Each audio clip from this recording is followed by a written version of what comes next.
Hi guys. Are you laughing at me? Okay. All right.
Good evening.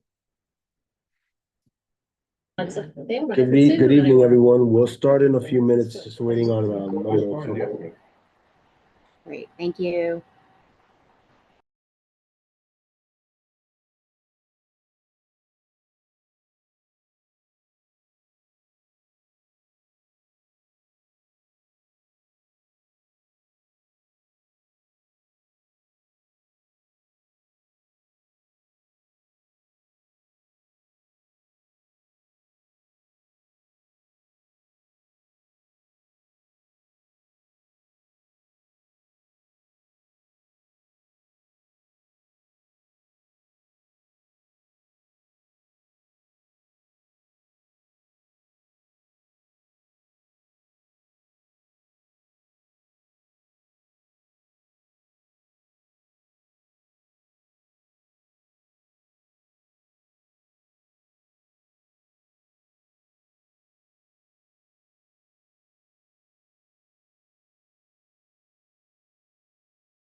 Just doing a quick mic check, testing 1, 2.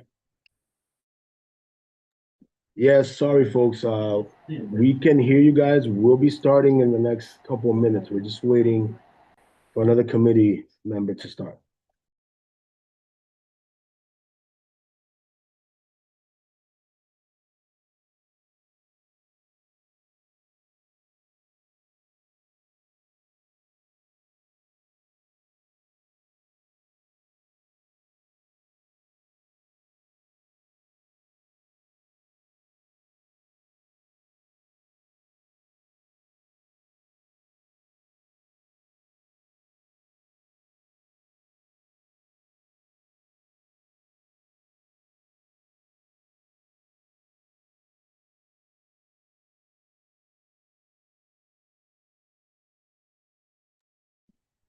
All right, so we'll start. We can't vote on anything yet, but we'll have some discussions as hopefully committee members pour in. My name is Leo Jimenez, and I am the chair of this committee. I would like to start with introducing my committee members. Bruce Robertson. I'm Jim Berlin. I'm also the board parliamentarian. I'm Mary Anderson. I'm on this committee. I'm also the chair of the Committee for Concerns of the Aged. Thank you, Mary. So what's new? I know we had the public hearing for the noise. Boy, it was recording noisy. licenses. It was a noisy hearing. It wasn't, it was pretty interesting hearing. I think we're still in the works of certain ways to handle or mitigate those issues. But there's a lot of work going on in the background, so I think that's good. I think our next step is to get SAPO involved so that we can start having some input on these permits so that they're not releasing multiple permits throughout the weekend and causing more a headache, especially on Dyckman Plaza. Quisqueya Plaza was the biggest issue brought up tonight that day. So, well, with that being said, we want to move along. We have quite a agenda here. Is Alberto? Alberto, are you on? Alberto from MTA? Hey, Leo, I'm here. Can you hear me? Yes, Alberto. Alberto, so we want to take the first, I guess, portion of our meeting just to get some updates from you and then Lyle from DOT. Just to follow up on some things that we discussed in the last 6 months, any new updates on your end. So I guess we'll start. Jim, do you want to start with your concern first for Alberto MTA? I have a list of things as well, but. Okay, thank you, Leo.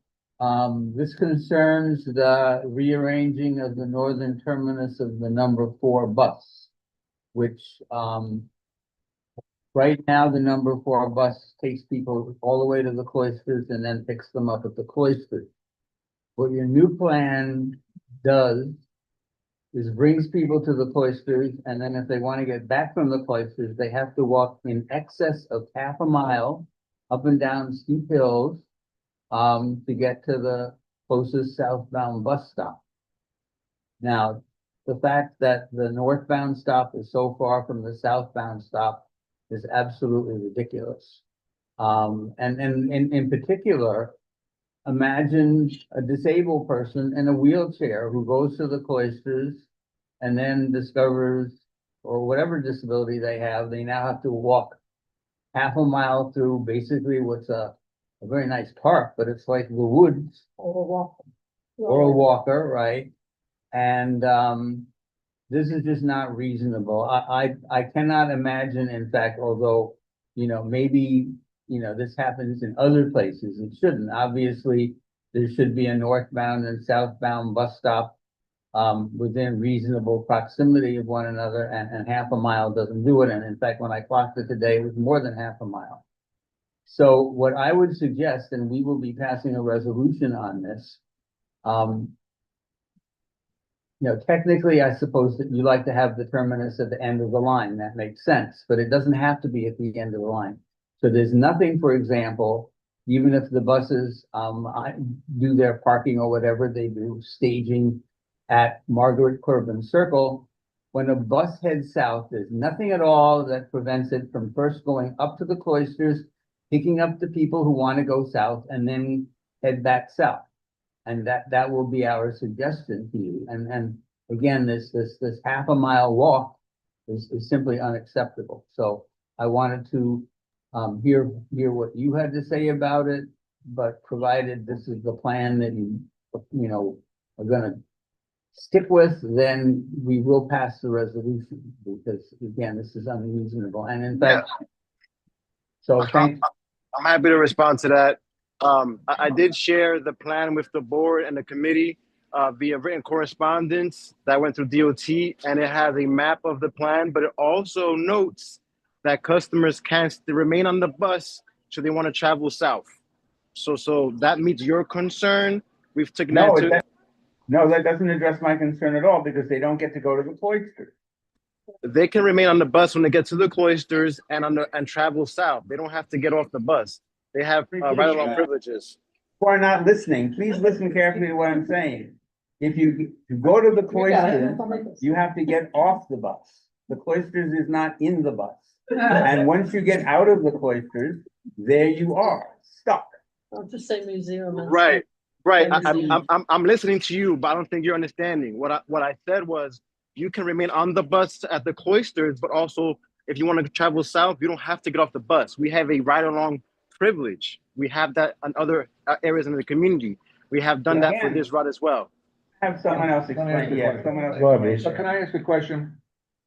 The bus who drops people off at the cloister, are they allowed to pick up anybody at the cloister to take them down? Right. So it's a ride-along privilege that so they don't have to get off the bus. They can get on the bus as a customer as well and take the bus down to Mary Corbin Square. They don't have to do the half-mile walk. They That's can been stay on the discussed. bus at Merrick Corbin and go down Fort Washington to wherever they're going. Right, and that was expressed in the letter I sent to the board. All that information is on it as well. So, Okay. Alberto, So- I Alberto, understand better. No. Alberto, is there any way MTA can post signs at the cloisters, letting customers know of those options? Absolutely, absolutely. We can Right. post that. Have no problem doing that, Leo. Absolutely. Yeah, so we can please do that, because if Jim saw it, and I'm sure other people might have had the same issue, where they Yeah. suspect they might have to walk half a mile. And Yeah. let's make sure Jim sees that notice that I sent, please. I want Jim to have a copy of that so that he can read the plan that we set out. I misunderstood what you meant by ride along. I didn't realize it meant that people at the cloisters would be able to, board the bus at the cloisters, which is the key. And as long as people can do that, that solves the problem and we won't need the resolution. And it sounds like, either there was a misunderstanding or you now have fixed things. So thank you very much. You got it. Thank you. All right, so moving along, When does this start? it started already. It started. Yeah, it started We're already. gonna pass it. Give us a second, we'll come around for a round of questions towards the end. Just want to move the agenda, we have a lot to this, but we'll provide opportunity for a couple comments from public attendees. All right, Alberto, what ACE programs are active in our district at the moment? Right. So currently we have the M2, M4, and M100 and a 60-day warning period. That began last month for the M2 and M4, and last Tuesday, the M100 also joined that 60-day warning period. Okay, awesome. Have you guys done any outreach besides the community board to let community as a whole know of this implementation? Yeah, so we sent a letter and brochures to our churches, our schools, our elected officials, and other stakeholders. And also we've sent a letter with DOT, who also advised TLC on this upcoming change to let those stakeholders know of this new program. Okay, also for you guys that don't know about the ACE program or the automatic enforcement, automatic Automated camera enforcement. camera enforcement, it's wherever you double park or illegal park in front of on a bus route, the bus takes a picture of you, you'll get a ticket through the mail. There's obviously some stipulations that you have to be there parked for a certain time. If it's illegal to park or you're parked in a bus route, you'll get those. Right now we have 3 in our district. Alberto, will we have any this summer that we should know of now so that we can revamp or ramp up? As of right now, for the district, that's all for now. The only thing I do want to make a note of is in July, those 3 routes enforcement period begins. I'll give you the dates. It's like late July, those 3 routes start enforcement. Okay. Okay, great. 2, 4, and 100. Yeah, 2 for 100. All right, moving on. we want to follow up on the issues near Zeta Charter. I know that we passed a reso for no standing along the west or the east side of that corridor. Have you seen bus speeds increase? So are the buses able to come out of the depot without any issues? I know it's still So- an issue with data.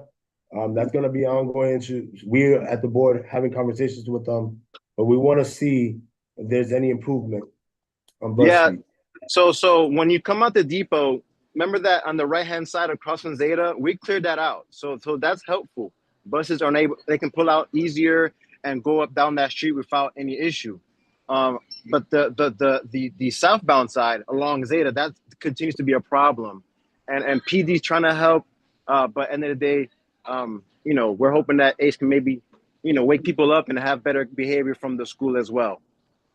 All right, we'll have Lyle on later to discuss of any changes for the street directionals. I guess what we discussed back in whenever we had that walkthrough.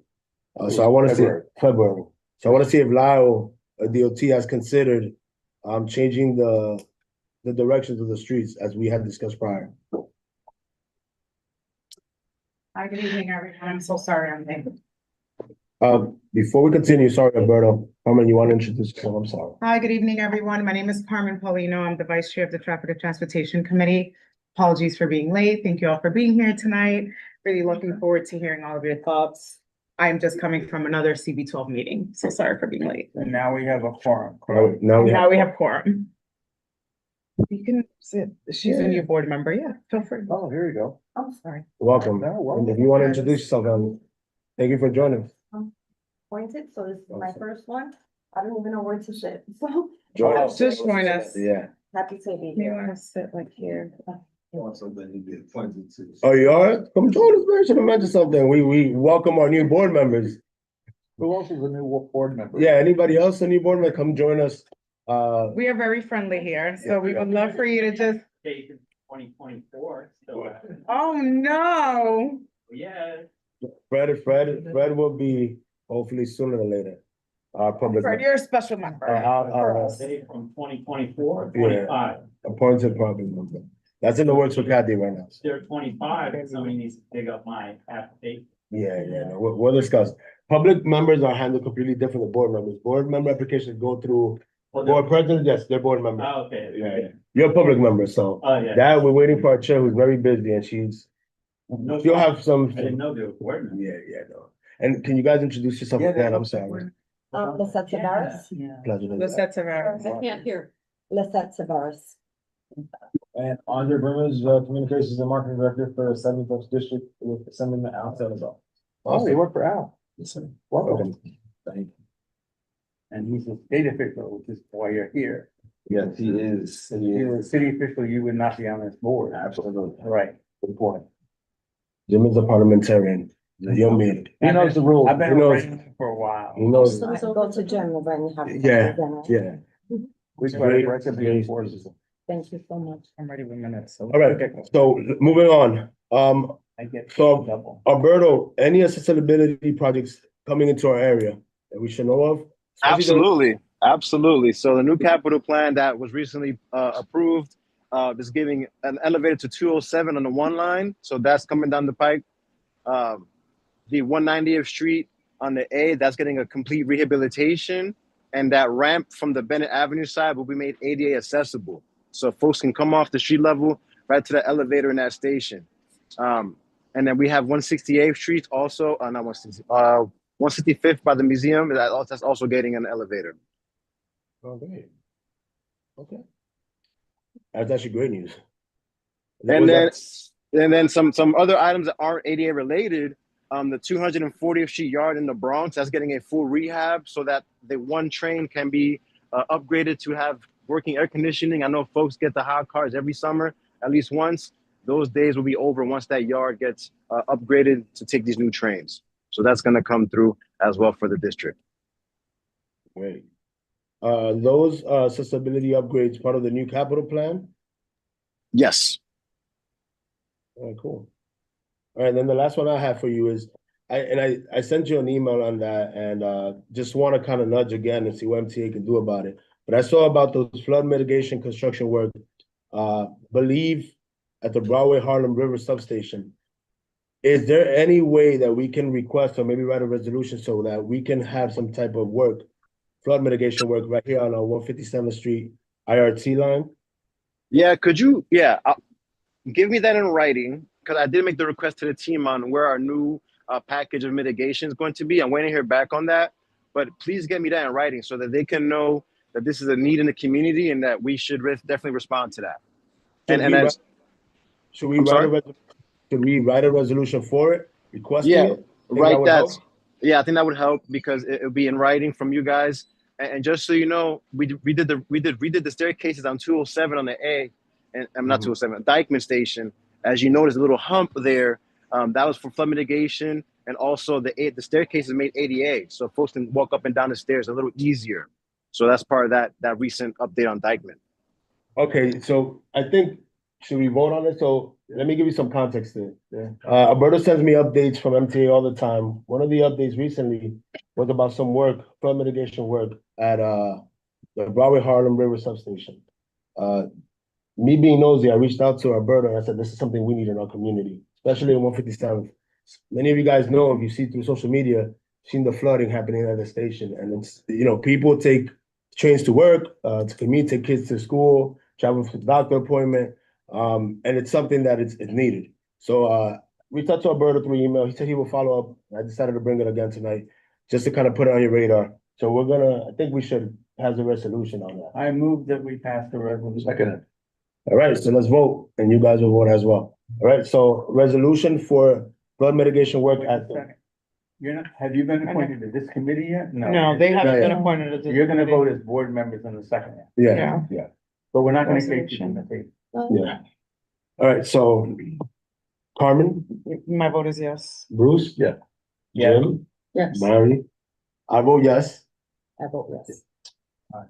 Yes, all right, so Alberto, you'll be getting a resolution from us soon. Obviously, it has to go to the general board, but I highly would you guys vote on this resolution? Anybody in opposition? Okay.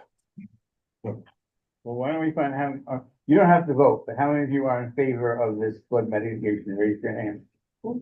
Yeah, it should be. Somebody No, can, for me, please, because I can't count.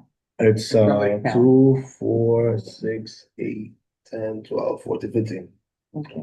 Thank you, guys. Yeah. All right, Alberto, that's all from me. Do you guys have any? Yes, Alberto, I have Mary, and then we're gonna have a couple comments from the public attendees. I just have a concern about, I've heard rumors that the 165th Street in Fort Washington northbound bus stop is going to be closed, I guess, for the period of, the construction. I'm not sure when it's supposed to begin, but I'm wondering if there's a plan for the M4. Is it still gonna come around that way and go up Fort Washington? You talking about the hospital construction? Right. Yeah, so we are going to keep the stop. I think we're shifting it down a block or two. I have the plan. I'll get that over to the board tomorrow morning. But we did put a request to keep that stop. You mean up the block? We're keeping the stop, whichever. I have the plan. I'll send it over to the board, but we're not taking that stop away, Mary. They said that they were gonna remove it to 168, the stop, I guess. Yeah, we're going to shift it. Yeah, we're going to shift it during the construction. To where? To where is the question? That's what I'm asking. I have the work order from DOT. I have to see if it was approved. Okay. So you'll get back to us about that? Yes. Yeah, Alberto, 'Cause, just. I live very close by and, know a lot of people that go down to the Riverstone Senior Center on 164th in Fort Washington. And if they have to make alternate plans, if that stop is eliminated or moved too far, I have to, I need to make them aware of the plan. Yeah, I'll get you the update. I'll get you the update by the end of the week. But I do have something. We did put the request to DOT, but I have that update before the end of the week. If you could just send us an email and I'll And include you you can guys. CC me on that because, since I'm chair of the aging committee and I work with the senior center directors, that would be helpful. Absolutely, absolutely. Thank you. Stop at 164 in Fort Wash, in front of Riverstone. Huh? There's a stop in I front of. know, but that's southbound. I'm talking about northbound. Northbound, Right, Comes up Broadway. it's between I know. 160. but if they turned on 168 to go northbound, how would that affect They don't, no, but. They turn on one. I don't think so. They're gonna keep the 165th Street. But he said they're gonna move it. To where is my He question? doesn't know. According to He what, doesn't know, so when he knows, I need to know so I can let him know. according to what I heard him say, he's gonna move it to 163rd Street, which is fine for the senior citizens. So And where's they- the bus gonna, It's where's the not- M4 gonna turn? I don't think it's gonna turn at 165th Street because of the construction. They'll But have where's to it turn gonna turn? it'll make a left somewhere on further 163rd. south. Okay, we will get these details What- tomorrow. Yeah, no, once I get details, Move I'll on forward here, it, I'll long forward it to you meeting guys. ahead. I just wanna take the moment to. I'll be in touch with him too. Yeah. Want to take the moment to acknowledge our council member Carmen De La Rosa for joining us. Thank you, Carmen. Carmen, do you have any concerns or any follow-up that you want from Alberto and MTA? No, not at this moment. I think I'm due for a walkthrough for the alternative enforcement, but other than that, all good. Thank you for having me. Okay, awesome. I'm working on the back end to plan a walkthrough with DOT, MTA, hopefully Port Authority, and any other corresponding agency during the summer, so you'll get an invite, email invite, so that we can have a walkthrough of the district, just to address any issues or bring up any problems that we have in our area. You're inviting the committee The too. committee will be invited, pretty much the agencies, the council member, representatives, planning something in July. Because I got here a little bit late, I'm not sure if this was an update at all, but I would like to hear about this if there's any information. I have seen in the news this week that there would be automated camera enforcement as well for people who don't move their cars Yeah, through an alternate side parking. Are we discussing that at some point? so he mentioned it. We have Okay, 3 buses in our area, bus routes, the M2, the M4, the M100. Right now, they're under the 60-day commenting period, but they should go effective on the A warning enforcement. period, 60-day warning period. Warning period, I That's apologize. different than ASP. but yeah, right, Yeah. this is for alternate side So this is for parking. DOT then, sorry. Oh, DOT. okay. For DOT. Oh, we're, Yeah, the MTA, and then we'll move to DOT. got it. Any comments or questions from the public for Alberto? He's our MTA rep, very good, the way he does it. Bus issue? Yes, a bus issue. Yeah, okay, so two things. If you can come up and step up, just so they can hear. And if you don't mind just saying your name, please? Okay, Nancy Bruning, is that better? Yes, So my name is Nancy Bruning. I have one comment and one question about the M4 bus. So just want to get this clear. There's not going to be a bus stop at the Cloisters for people to board, but they can board. Alberto, did you hear that? Why isn't Yeah. there, why isn't there a bus stop? No, there is So- a stop. The stop is not being, the stop is not being removed. What's happening is you can remain on the bus as a ride along to go to the southbound stop. So the Mary Corbin direction, you don't have to walk half a mile, nothing like that. We're allowing folks to stay on the bus to proceed south if they're going past the Cloisters. Or to get on the bus if you were, Correct. there's a stop there. Yeah, you can Right. get on, yes, you can get on the He bus. keeps on saying that, but you can get on the bus. Okay, He agreed to that, what point do they take us there? When they get on the bus. At the Cloisters? probably, Okay. yeah. Number two, when you're informing the public of this, please don't use terminology like whatever it is you used, run through or whatever it was called. Right along. Ride along, it's like, who the hell knows what that is? You gotta be clear with people, because we didn't know what it was. And they're informed, right? So those are my two questions, well, one said. Somebody should notify the Cloisters. Yeah, I mean. We have spoken to the Cloisters as of last week. They're well aware. They reached out to us. But happy to bump it up again if that's what folks would like. Okay. Thank you, Alberto. Anything you can inform people is great. Then the 190th Street change, the A train. So there's gonna be an improvement to the tunnel ramp thing to Bennett. What about going up to Fort Washington? There's still gonna be stairs there? Alberto, and I think we brought this up in the He past. claims there's gonna be an elevator. I have no idea how they're gonna do it, but that's what they say. And if they wanna put in an elevator, good. Alberto, so the ramp coming from Fort Washington, that stairs, is there any ADA upgrades to those stairs so that people who need it can access it? So you're referring to the stairs across from Mary Corbin, those stairs you're referring to? Yes. So Before that's that's a longer conversation with Parks because we would need an easement and all that. So that conversation is ongoing. But on the Bennett side, that side that has a ramp to go to the elevator, that will become ADA in the new plan.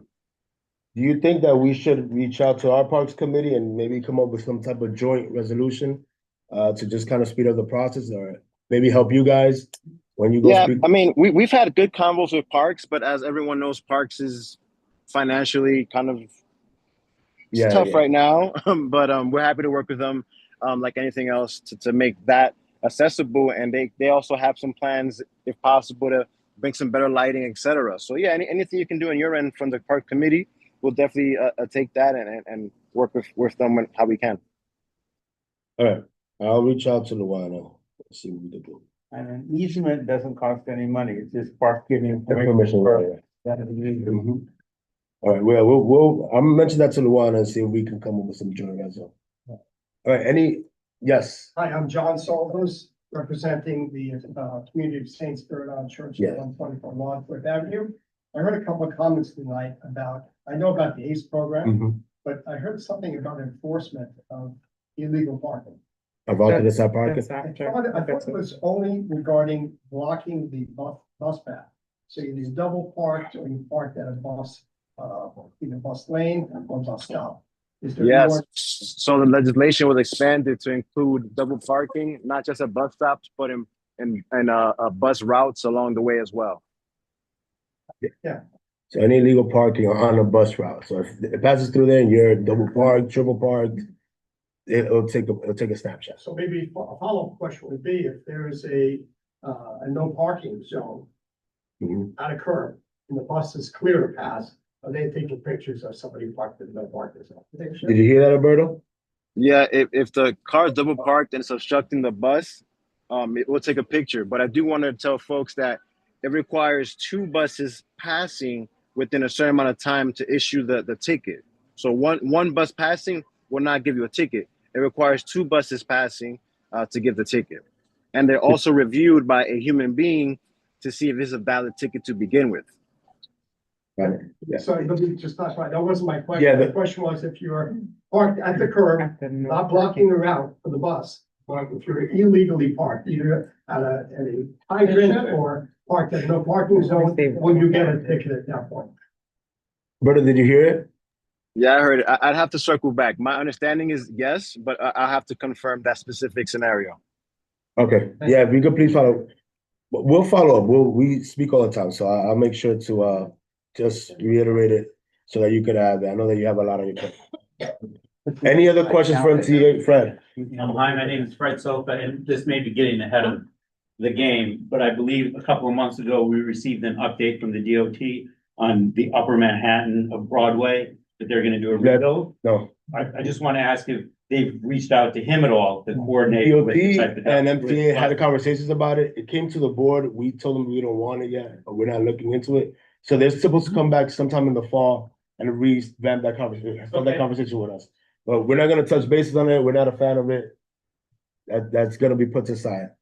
Yes. Yeah, I'm Dr. Maggie Clark, and I just had a quick question about, is there any possibility that an elevator to the Marble Hill station could be put in? Because Did you hear that, Alberto? flights.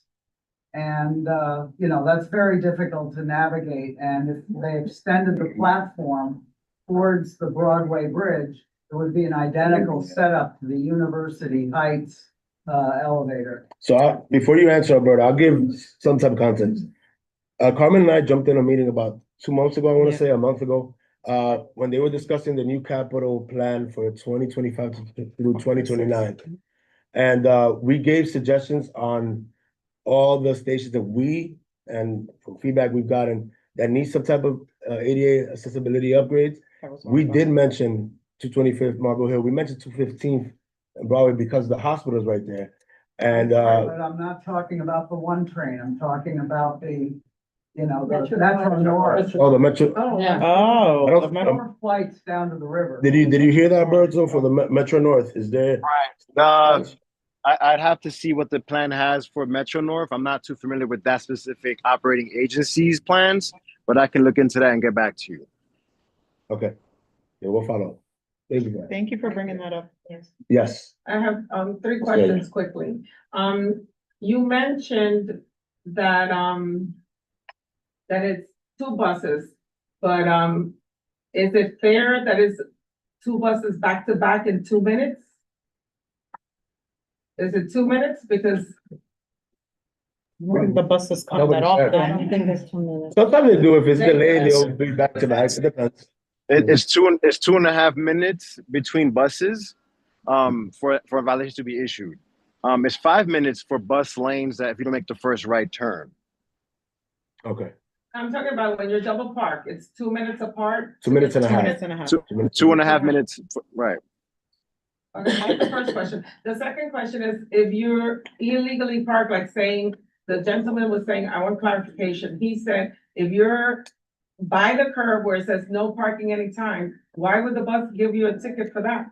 He said he has to confirm. He's gonna He confirm. didn't say that it was. Yeah, he's not sure, he's gonna confirm. And then the third one is, if you don't change your car alternate side, why would the MTA give you a ticket? if That you would already- be for the next item, Yeah, for for the next DOT. update DOT. Yeah, Not for Because I know MTA. they do that in 207, but that's a Because it's an bus. active bus lane, a bus. But I'm saying everywhere, if you don't, like, let's say I'm on vacation and I didn't move my car and I was away, why would I I am gonna get a ticket anyway from the traffic agent. That Yeah, could be a question for later on in the day.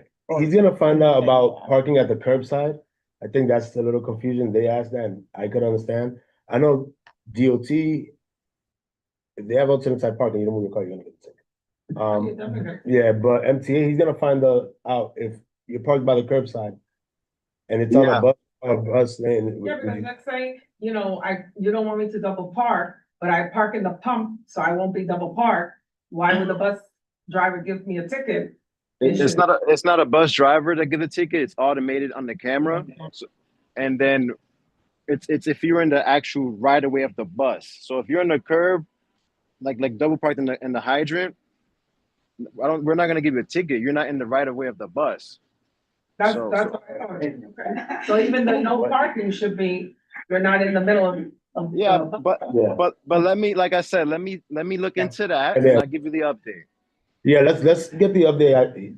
He's obviously giving us his perspective and what he knows based on the ACE program. So we'll follow up with that. One more question. We have to move on. We have And lastly, Leo, the 60-day warning period, part of it is one, he has to let people know about this program, but also it allows us to see sometimes on the route, hey, that's an area of concern. Maybe we should make sure that specific area is not ticketed. For example, there are some parts in the city that are private streets or it belongs to like a mall. Those, we don't ticket those areas because they're not public streets or belong to the city. But those are very specific instances. Alberto, what I would recommend, and again, you guys are great with it. If you can just send us to the board some type of what do you call it? Something that we can send to the public. Just Yeah. So we Like a created, memo. we created a one page. brochure. We created a brochure in multiple languages. We also have a website for ACE, mta.info/ACE, and that has a presentation, FAQs, other items related to the ACE program to get folks started. Yeah, if you can send me a one pager just so that I can send it to the board so they can include the newsletter and then it gets disseminated and sent out to everybody that we have on our email server list.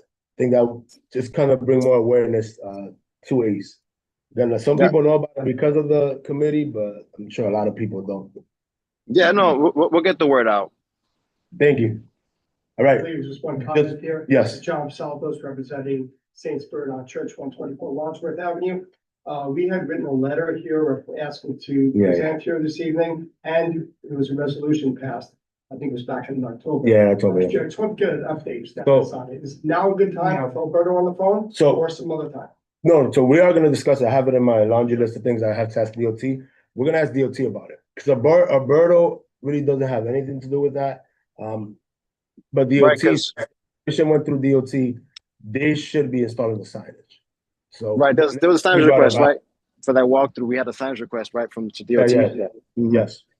Yeah, so DOT, Lyle is next, so we'll speak about it with Lyle. Alberto, thank you. If I don't, well, I'll speak to you, but have a great summer. Thank you for everything you do for us. Thank you, and we'll get the updates to you this week. All right. So thank you so much. Appreciate you guys. Look out for my email. I'm gonna have a walkthrough again with the agencies, the committee, board members, and anybody who wants to join us, just so that we can discuss a few things in our district. All right. Sounds good. Thank you, Alberto. All right, moving along. Take a little bit. Let's get some updates from DOT. Lyle, are you on?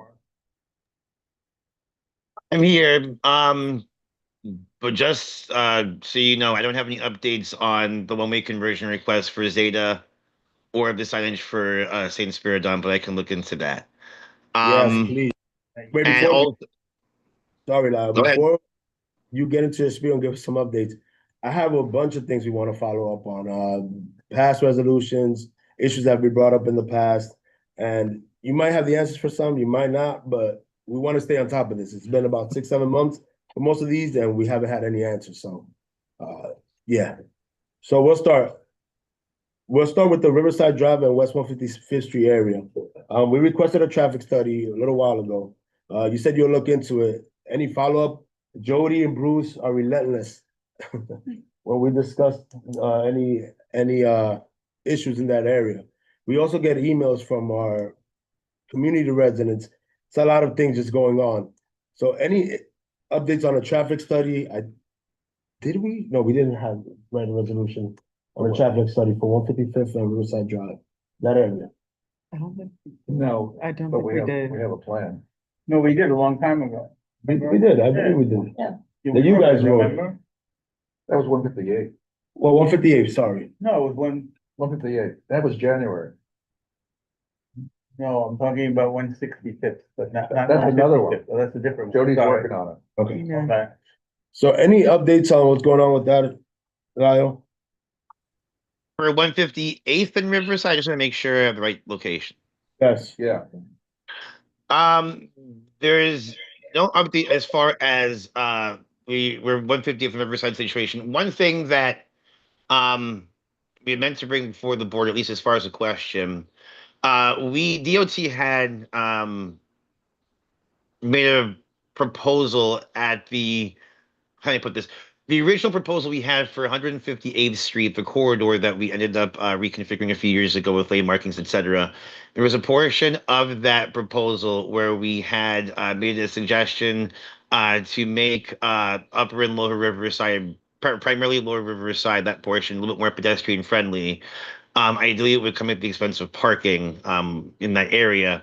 We wanted to know if that conversation wanted to be revisited by the community board before we move forward with any new sort of updates or any sort of studies, because essentially we have something or a previous proposal that we can bring before the board, at least maybe to get the ball rolling as far as, you know, further conversation. But just wanted to see, I guess, how you wanted to best approach that. Can you repeat, and can he just clarify, wait, hold on, can you just clarify? You said for Upper Riverside? So a few years ago, when we Lower had given it, we had a proposal, when we did the original proposal for the pedestrian safety upgrades on Riverside between Broadway, so I'm looking at, sorry, between Broadway and Riverside, there was a portion of that project that had to focus on the Lower Riverside portion, but it came at the expense of parking. And the community board or the committee had said that they wanted that portion essentially removed from the overall conversation, which we did. In order to revisit the conversation about that area again, just wanted to know essentially if we can revisit that conversation as far as, I guess, bring up that proposal again, at least as far as a starting point to that conversation. Context of the 165 proposal, which is in the works. Well, yeah, and actually, that's another question I had to ask. Gonna be together. Okay, so what we can do sometime in the fall, we can have conversations during the summer in regards to, you know, 158th, the Upper and Lower Riverside area with our pedestrian projects division. Like I said, we can put something in the calendar for sometime in the fall to essentially bring up that conversation with our original proposal for that section, and we can use that pretty much as the starting point if you'd like to have further conversations. If that works. Go ahead, Bruce. Sure. So I want to back up a bit. In January, we had a resolution that said DOT should get a hold of the developer who's building the building in the middle of 158 and get their parking traffic plan. Did you guys ever do that? Because they're already built up to 4 floors. We didn't, when we talked in January, they only had a demo permit. Yeah, We never remember knew that. about their building permit getting approved by DOB. All of a sudden, they're at the 4th floor now, building like crazy, and never saw anything about how they're gonna plan their traffic for 50 parking spots underneath the building. It's just gone crazy. Did you For guys hear any? any, I was gonna say, I mean, we can, as far as any permits are on file for DOT, our Office of Construction Mitigation and Coordination, I think we mentioned this before, approves all permits before any work takes place. So if there are any issues as far as traffic patterns or configurations, we would have those conversations with the contractor ahead of time. When? If Wait, when? You guys were supposed to get in touch with them back in January and see we what did, they're. and they came to us with the traffic pattern. And DOT we never approved saw it. that. We never saw it. Can we still see it? I mean, I don't know, I don't know if it's public information, like I said, I'll ask my colleagues, but they. It's Sorry? public information. Of course it is. It's traffic. Okay, like I said, then I'll see if I can find out for you then, okay. Are you gonna take out the bike path on 158 and widen the street, but widen the sidewalk, do all the stuff we've been talking about for the past 6 months? What is going on with it? I don't know, I don't know if there's any plan to take out a bike lane, Well, of we the one on recommend- 158.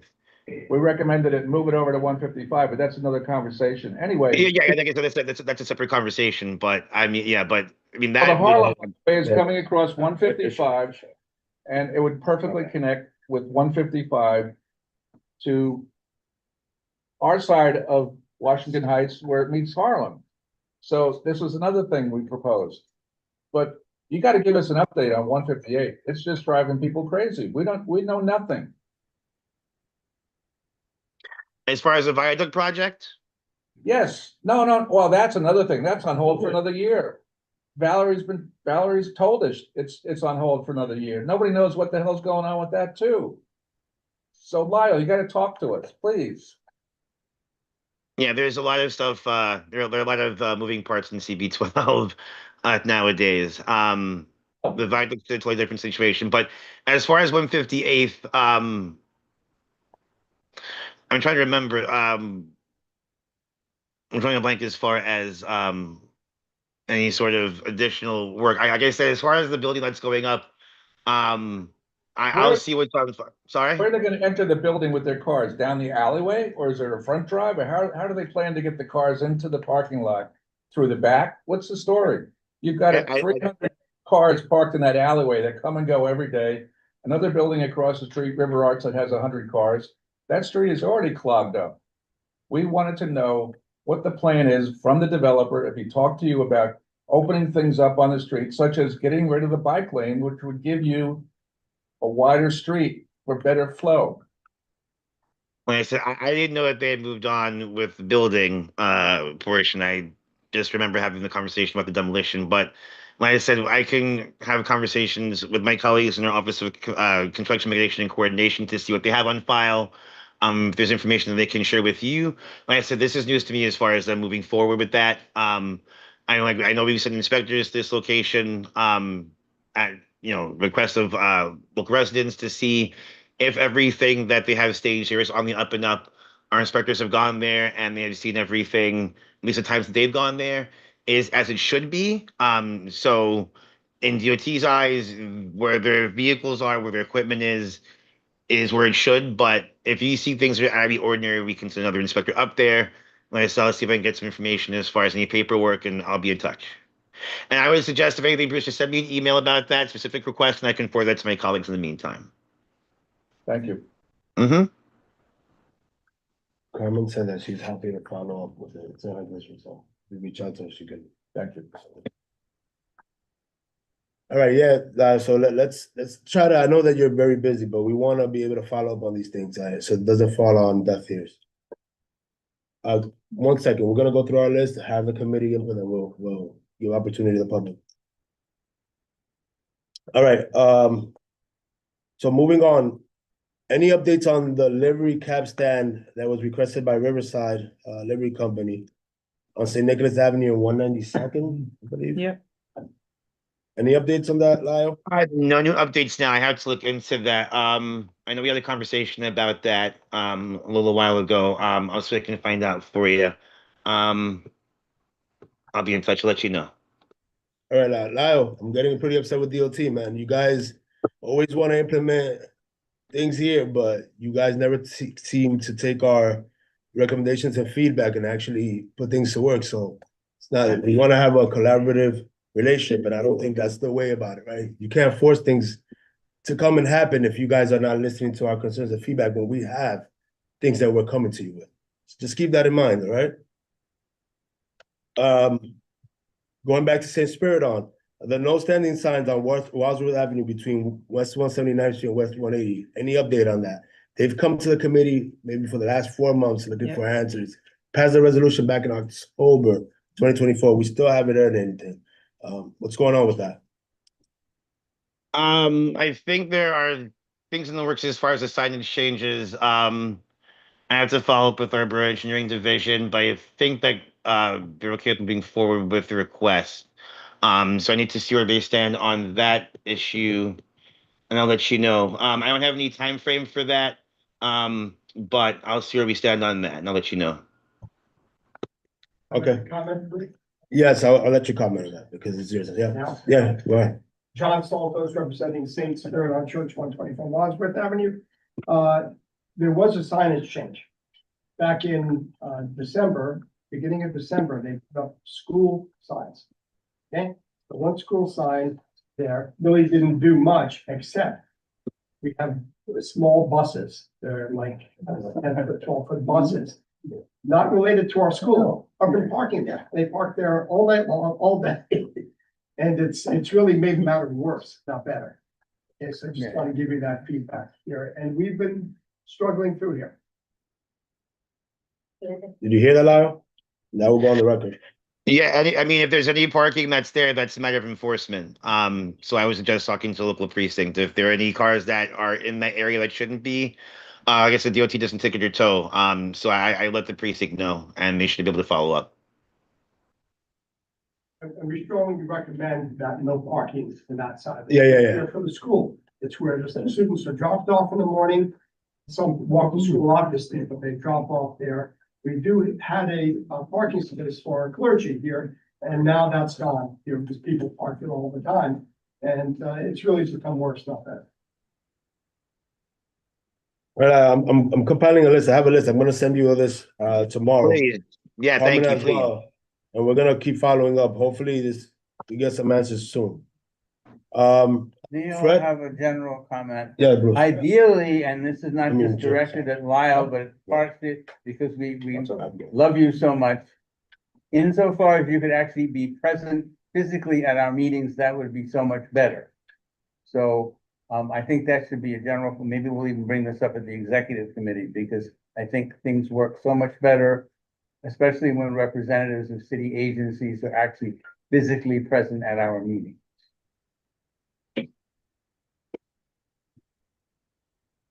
Thank you, Leo.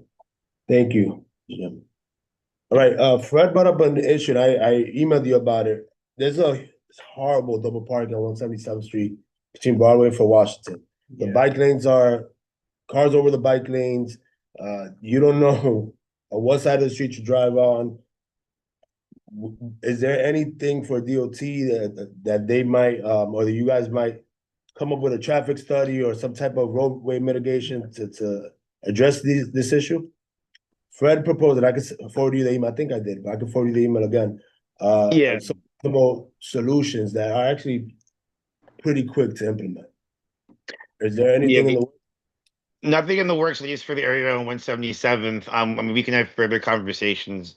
That area is a little tricky because, it's Port Authority, DOT, there's a lot of moving parts as far as agencies, but we can have further conversations, maybe reach a middle ground. Sometime during the summer, we can have a conversation if you wanted. Right, like I told Alberto, we're planning a walkthrough with other agencies, the full district, so we'll be inviting you, and obviously, I think if we're in person, things get done a bit faster, so be on the lookout for that. Okay. Any street repavement happening in our area in the next couple months? We've been in CB12 earlier this building resurfacing season. We've been on Wadsworth, parts of Broadway, parts of St. Nicholas, on Isham Street.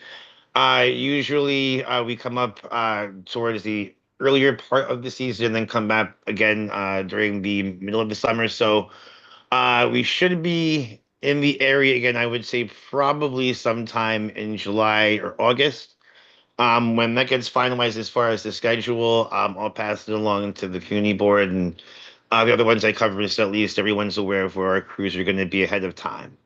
But we should be up there, I'd say, the next couple of weeks. It's just a matter of finalizing what days and weeks those will be. But I'll let you know ahead of time once we're going to be in that area. Like I said, so you guys can plan accordingly. Okay, Peter. Yeah, Lyle, between on Seaman Avenue, between Dykeman and Academy, I've lived here for like 25 years. They've never ever paved that street. Can we just find out why that is? Because there are potholes that are like 6 to 8 inches deep all over that street, over that stretch. And it's very dangerous, especially for like not just cars, but bikes and everyone. There's a bit of a hill in the area as well. Right, but they gotta do something. Yeah, no, I know, but they can do something still. Go ahead, Lyle. You have a response to that? No, I guess I can reach out to my colleagues in the roadways division to see if that's on the list of future repairs. If not, I can create a case on your behalf in order to see if that can be added to a future list. So I'll make a note of it and I'll keep you posted.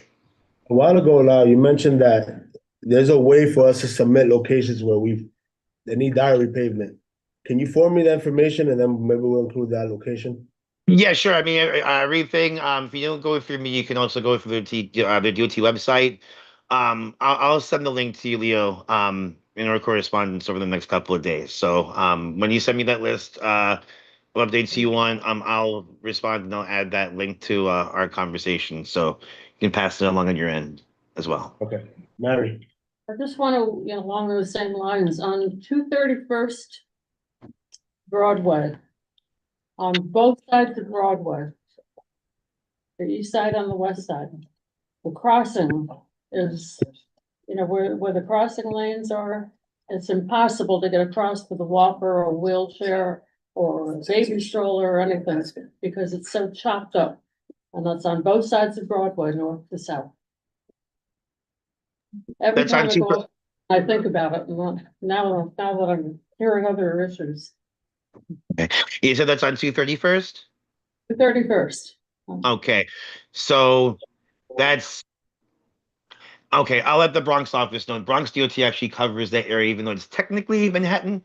But Bronx DOT covers the area. So I can pass that request along to them for the Bronx Roadways Division to add that intersection to a list of their future repairs. It might also be on the list. I'm not sure, as far as Bronx milling and resurfacing, but I'll definitely pass along this information for them for the review and follow up. Thank you. Lyle, I had a quick question about something that I saw earlier in the news, and I was wondering if you can shed some light on that. I read that there was something happening in the works that would allow for automated camera enforcement for people who don't move their cars during street cleaning for alternate side parking. Can you tell us a little bit about that? That I haven't heard anything about, or at least doesn't trickle down to me up to now. I can do some research, but just to advise, when it comes to alternate side, Department of Sanitation handles the days and times that alternate side is in effect. All DOT does is just put up the signage reflecting that. So it might be something under their umbrella as far as future enforcement. I know that sanitation does have the ability to enforce as well on their end. I can reach out to sanitation to see if there's anything in the works, and I'll reach out to my colleagues to see, if there might be any information. It's legislation moving in the council. Oh, okay, Yeah, okay. it's not baked yet. It's moving in the council. I can get you Gotcha. more information, Carmen. Thank you so much, council member. Thank you. And just before we continue, for our public attendees online, if you want to comment or give some type of feedback, please raise your hand so that we can call on you. All right, Lyle, we had mentioned it prior, and I think it's becoming slowly a hot topic on the board. Is there any way DOT will consider alternate side parking 2 times a week in our area to limit the people who don't move their car, people who leave their car stationary during parking? So is that something the DOT is considering? That's not us. That's sanitation. Those conversations would have to be started with the Department of Sanitation. Like I said, they're the ones that come up with the days and the times where alternate side parking is in effect. And so all DOT does is put this signage up, for them. So I don't know if those conversations have started but I would suggest if you wanted to restart those conversations, sanitation would probably be the best agency to start with. Okay, awesome. This was brought up by Fred, brought up by a couple community board members. We want a traffic study for that 207th Street area near the University Heights Bridge. We should see an influx of cars, parking, etc. And it's going to be a nightmare. It's already kind of a nightmare there, but it should get worse gradually. Is that something that you or DOT would consider? Do you need a resolution from us? I would send a resolution from the committee. I'll also, independent of this, spread the word as far as this traffic study. Yeah, we know that there's a lot of stuff happening on 207th, new residential buildings, new commercial properties. So the configuration and the way 207th currently works will definitely change over the next couple of months and years. But I would suggest, if the committee and the board want to write up and pass a resolution, that would go a long way in moving us forward for a traffic study in that area. Okay, we'll discuss a resolution in September. I want to have the walkthrough with DOT first in that area, just so we can address certain things. So, no problem. Resolution. Any upcoming plaza designations or Oprah Street implementations in our area? Again, we voiced it plenty of times. Prior to you guys doing anything, we want the outreach. We want to know about it. We want to provide feedback. There's certain locations that to DOT might seem like it's a good idea. To the community, we might not be in accordance or agreement with that. So is there anything happening that you may know of that you can give us a heads up, just so that we can start having the conversations, because we don't want to hear something a couple of weeks before it happens. Understandable. Yeah, no. Well, as far as I know, no new plazas in CB12 in the near future. I think we still have some conversations to go about the current plazas in CB12, but no new ones, not this year at least, that I know of. But if there's anything in the works in the pipeline, we'll have a future conversation about it. And I think we learned a lesson from our previous conversations in regards to plaza outreach. So we'll be sure to get the word out ahead of time if any of that were to occur in the future. But I don't think, as far as I know, if there's anything in the works as far as any new plazas for CB12 anytime relatively soon. But if that changes, I'll let you know. Okay, awesome. We had a walkthrough a few months ago prior to the bike lane proposal, and we met with some of the restaurant owners and some residences on Dyckman. They were requesting to bring back meter parking. Is that something that you guys have discussed in the background? Did you guys give it consideration? What do you need from us? I would say for this, the resolution might not be the worst thing also. Just so it's on the record as far as how the community board feels. I think that might go a long way as far as pushing things forward as far as DOT considering it. I think that I think something that would be on the table, especially if they're commercial properties, that would be impacted at least for that turnover. But I would say for this as well, if the CB can make a formal request in the way of resolution, that can get our metered and authorized parking, or parking and metered divisions, to take a close look at this area to see and determine the feasibility. But I think it would be something that we would consider, especially if the board was on board, so to speak. And if Councilmember De La Rosa has anything to add on it, she was part of the walkthrough, and she heard the concerns of the business owners. They're struggling. They think people are not moving the car, so they're not getting any new business. Councilmember? Yeah, I think you summed it up correctly. They felt like this was part of something that could help. Obviously, it's part of a broader conversation on what's happening on Dykeman Street, but that's exactly what they're requesting. And Pink Car, before he left, was aware of this. He was at that walkthrough, so there is some follow-up. I know I'm meeting with the person that's interim for Pink Car this week, so it's on my list as well. So hopefully we can get some updates. Yeah, we have something on the calendar as far as a meeting with you. So we can have a further discussion about that later on this week. No problem. Okay. Thank you. In regards to the Riverside Drive Viaduct, Bruce. Nothing's happening. My wife spoke to Valerie Torchon the other day. She said March 2026, they projected to be done. There's no explanation other than the workers are not working. They have some kind of issue with DOT. She didn't know. She was gonna reach out to her manager and find out, but meanwhile, there's noise, excessive noise with the steel plates in the street. People are complaining about that. There's a guy down the hill by where the equipment is stored, a homeless person who's starting fires.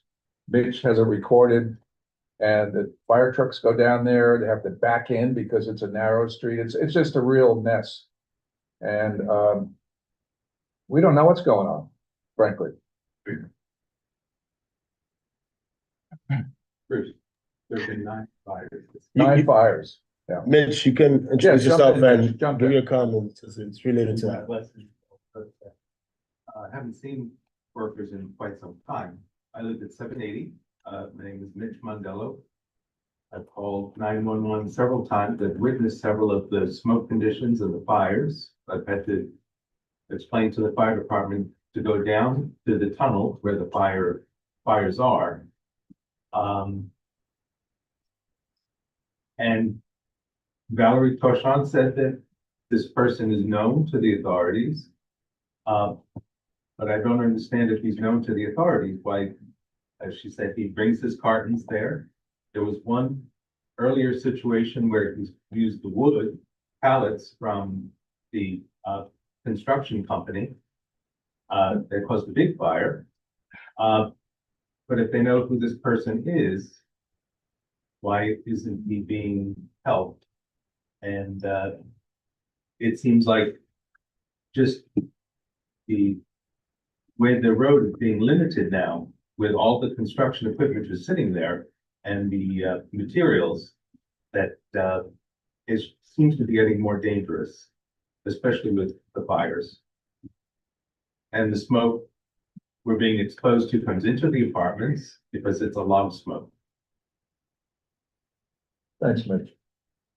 He's got great photographs. Jim? It sounds like the police department should also be involved, if they have not been involved. Because They said call the fire department. I don't care what they said, if there's someone committing crimes, you call the police. Fire department We did. doesn't, good, call them again. Now, any update on the Riverside Drive Viaduct? Why has construction stopped? There has not been any updates to the community. Yeah, as far as I know, there have been some issues with the contractor that our Bridges Division is trying to sort out. As of now, 2026 is the new end date for the completion of the viaduct. But I've been speaking with Valerie, but yeah, there doesn't seem to be, at least currently, that much movement. We're trying to get updates also from our Bridges Division as far as when work might be able to continue. And trust me, when we know, we'll pass it along to you. We know that that's information everybody's been waiting for. So like I said, when there are any new updates, we'll definitely pass them along to you. Just nothing new to report right now, unfortunately. The metal plates that are in the roadway should be fixed. Yeah, Bruce, I mean, sorry, Lyle, a part of the contract or whatever contract the DOT has is the contractors should be maintaining the site at all times, regardless if they're working or not. So even Yeah, if they're we can. doing construction, sorry. they're just checking up on any issues that may cause hazard or may cause any problems. Noise, it's a big To noise the, factor. to the neighbors. That at the very least is being done in the present time. And now that you told me about the plates, I can forward that to our inspection team to see if they can follow up, and we can address that accordingly. So thanks for letting me know about that. Thanks, Lyle. Mm-hmm. I know. All right, I'm gonna have to follow up with you weekly. It's a laundry list at this one. Yeah, I was waiting for the list earlier. Yeah, so just when you have a chance, just send me that information. And I'll get on it. Yeah. Let me allow Rosa Yolanda Pineda to have a few words, I'm guessing related to this. Rosa, if it's not related to this, we'll come back for a public's comments after we go through this laundry list. But go ahead, Rosa. You could unmute yourself. Hi, thank you for giving me the opportunity. Well, it's related to this because it's related to DOT. I just want to bring to your attention that Conectemos is applying for the open street, just like we did last year on Audubon Avenue, only one block between 189 and 190th. There are only 3 businesses in there, and we have been working very hard to create partnership with them. So our application is now in the notification process as of last week. So it's my understanding that this community board and the elected officials are going to be notified about this. And I just want to let you know that I am looking forward to getting your support, to get the community board support, as we have been supporting the work with the DOT for the last 2 years. A big challenge that we have last summer was moving the cars. Moving the cars was a big issue. And though we are building community and we knock on people's door, many times we have to call 311 to run because the cars were not moved. And then we end up calling the police precinct 34 to reinforce that. And when I inquire, I was told, and I don't know whether or not this is true, that the reinforcement of moving the cars for the open street program was not assigned to anybody, was not assigned to the DOT, was not assigned to the precinct. So I just need the support of this board to see who is going to follow up with that reinforcement of making sure that the cars are moved 3 days a week, when we have our open street day.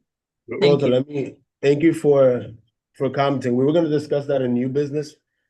So we received correspondence from DOT recently informing us of open street, and Rosa's one she mentioned will be coming to our area than last year. It's on Tuesday, Wednesday, and Thursday, I believe, from 10 to 3, Rosa? What? No, it's 3 days a week, Tuesday, Yeah, Wednesday, and Thursday, from 10 to 5. Okay, 10 to 5. It's on Audubon and between 189th and 190th. Okay. That's right. When it comes to enforcement, unfortunately, our committee doesn't deal with it. I would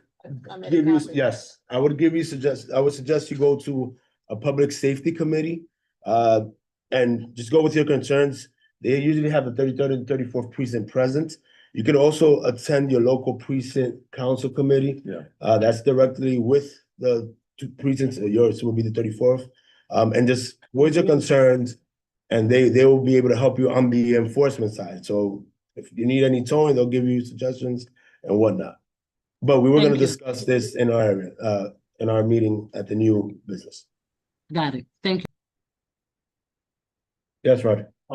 My name is Fred Soap. I just want to say for the record that I do not believe there's been any work on the Riverside Drive viaduct since September. Yeah, There has not been any. yeah. Bruce mentioned it, Mitch mentioned it. I drive by daily. And Lyle. Yeah, I don't as see well. it that often. I don't drive, so you're. Daily, Okay. since September. Okay. Wow. He's proving wrong, No, I believe it. but just that's on the record now. So yeah, Lyle, if you can just connect me with your bridges division so that we can have this conversation. I think it's overdue. Obviously 9 months without any work, and then a lack of maintenance of the site creates a huge issue for our community residents. So we'll be touching bases, but I would like for you to connect me with the bridges division. Do you know about Jody sent me a couple things. So the traffic study and plan for Washington Avenue, West 165th Street. She's working on it. She's working on it. So we'll have some more discussions. Like, did you receive it? I'll help her. You help her? Yeah. All right, great. And then she's brought up time and time again, and I think even Ebenezer might have mentioned it at the district service cabinet meetings of garbage, trash, debris all on the Parkland area from 158th Street to 165th Street and Riverside Drive. I know she went to Parks. Parks said that There's a hill there. yeah, there's a hill there. Between Upper Riverside and Middle Riverside. And it's a hill that's about from here to that wall, and it's forested, and DOT doesn't want it, Parks doesn't want it. Yeah, it's a jurisdiction issue. There's garbage all over the place. It's dangerous, there's rats, so I don't know what to do about it. Clearly, it's a quality of life issue. What do you suggest? Sean Lyle? Ray was trying to help her. Because it's a quality of life issue. It's obviously a problem for our neighbors in that area. And Parks cleans their hands of it. DOT seems to clean their hands of it. But we need some type of solution. Do we have to write a resolution for this? We shouldn't write a resolution for keeping our grounds clean, but I guess that's where we're going with this. Yeah. What do you suggest? After the meeting that we had with the council member, we had a conversation with Parks. We're trying to see if there's a best approach to handling. One second, Lyle, 1 second. 1 second.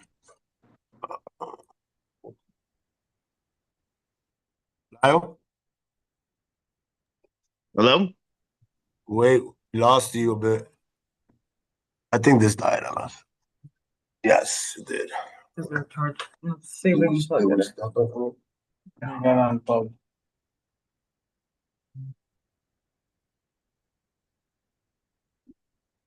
It was off. That might have turned off. Give us a second. We're having some technical difficulties, so Okay. thank you. Just give us a second. We want to make sure everyone hears it. What did that just turn on like that? I have no idea. Should be up now. Oh. I just realized, I don't think I've ever heard it before. Either. It's in a novel. No. Lyle? Still here. Hold on, we gotta mess with this now. No. You have to make it one of the speakers. No, it's through here. Is it through that one? No, I think it's through here. Speakers. It should be there. Can he say something again? You need people. Lyle? Right. Hey, Lyle. Can you hear me? Yeah, I'm here. Try the other one. In the system. This one. Lyle? Can you hear me? Give us a second.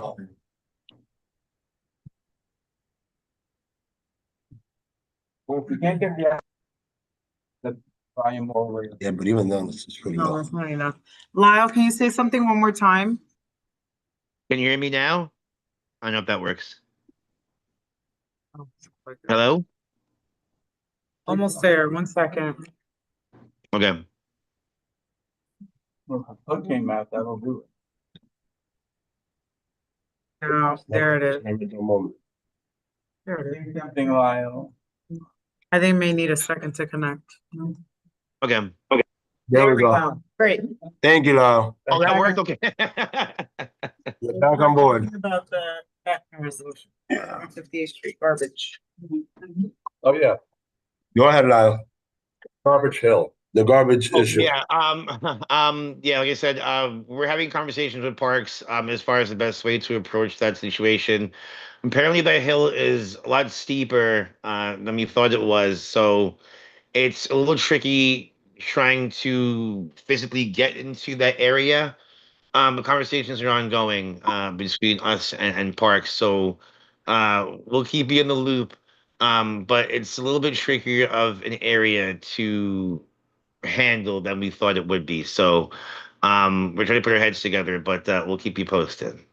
What makes it tricky? The slope of the hill, it's actually a lot steeper than 40 realized. So as far as being able to get into that area, essentially you have to repel somebody down there, which poses its own challenges. I've been in there Um, cleaning out with the neighbors. It's not that bad. Call on your mountain Okay. division. Okay. Come on, Lyle. Get real. Please. It's not that bad. Lyle, when does DOT expect to sit again with Parks to have more discussion on this? Is there any set date? Can we be a part of that meeting? We can try to put something on the calendar. Actually, if I'll do anything in that. the near future. Okay. I'll do that. I'll send you a calendar invite, and just forward me your people you're talking to at Park, so I can set something up and we can try to come to an accord with this, because yeah, it's clearly an issue. Tell the Manhattan Park person. What's her name? Is it Valerie? Huh? Jana. Call Jana. Well, Parks should get involved. That's her. If our Parks Committee. should Oh, get involved. okay. Sorry. Yeah. There's Parks and then there's Parks. Right. All right, and then lastly, and Emily Shenge, let me see if she's online. She was earlier. She came and gave a presentation on universal daylighting. Peter has mentioned it countless times. That's something that we should take a look at. I think we're the last district in the city to pass a resolution or to actually implement. Is there any other universal daylighting coming to our area? And what are the chances that we can at least implement it around our schools? I haven't heard anything as far as new locations in CB12, but when it comes to daylighting, that would be one of the first locations we would take a look at. If you do have any suggestions as far as new schools in particular, I can pass that back to my colleagues and I can see if there's anything in the works as far as new daylighting in the interim. But yeah, that'd be my suggestions. Let me know where you're thinking about, and I can see if there's anything in the works. And we do have different treatments when it comes to daylighting. So if anything does come up, I can be posted. Okay, I'll send you a list of schools. I'm probably gonna send you all the schools in the area. But I just saw that the council member wrote as well that it's in the works at the city council. So hopefully we get something from it. Peter, I know you had a comment. Dykeman and Broadway, there used to be car daylighting with big boulders, and they've been moved, and now predictably cars will just park there right at the curb. I'm sure you don't have an answer right away, but can you just look into it and see what happened there? Because the boulders were doing a good job at protecting the pedestrians, and that's right off the A train exit, and like tons of people cross there. So I just wanted to find out why DOT. You send the image. Those are the granite blocks, you said by Dykeman and Broadway? Correct. Okay. That's on the plaza side, I assume. Yeah, it's right next to the plaza, but they used to be actually on the curb, stopping cars from pulling in there. Okay. On-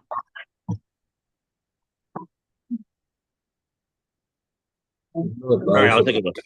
Yes. It's working. Who's not showing up? All right. Any other questions for Lyle? Yes, Maggie.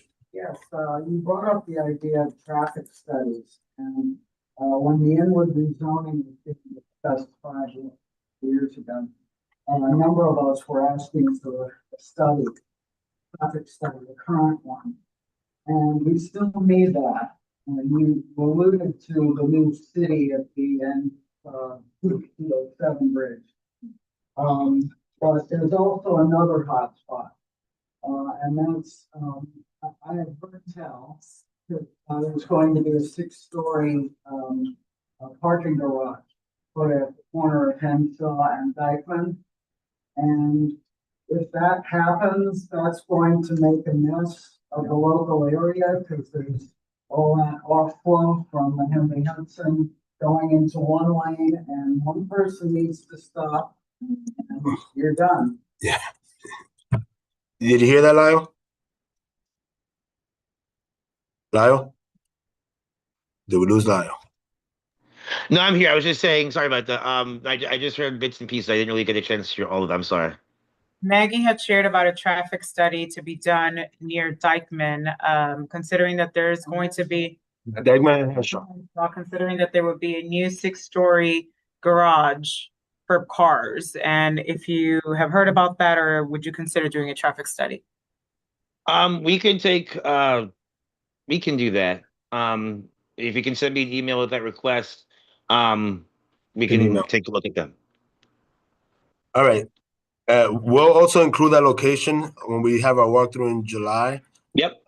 Just a few things in that area. Okay, sounds good. Yes. Yeah, my name's Ira Gershenhorn. With the West Side Greenway closed now because of sinkholes, there's now a detour that takes bicycles onto Broadway. I'm wondering who decides that the detour of a state bikeway goes onto a city street? Why doesn't the state take that load? You're in regards to the bike lane proposal. You're mentioning the bike lane proposal we'll be discussing, or No, he's talking about the No, I'm talking about the Greenway. detour. Closure. oh, the It's currently closed. The detour is on Broadway. Why is the detour on Broadway? How long- Why isn't the detour on to? Did you hear that? Did you hear that, Lyle? Yeah, about the detour for the Greenway. Who Yeah. decides that? Why is it Why is it on Broadway and not? Where else would it be? Where else would it be? It's not gonna be on the highway. Take it north on, yeah. There's never traffic there north of the bridge. On what? On the Henry Hudson, northbound. Just take Jersey Ferry. State Road 9A. Yeah. Lyle? So you could put a bike lane in there. Lyle, you might be muted. Yeah. Well, parks, usually when it comes to the Greenway, as far as any detours, the Parks Department, usually is the agency that handles those detours with DOT support. But Parks would be the agency of record as far as any Greenway detours that go through the neighborhood, as was the case the last time that the bikeway was detoured for repairs.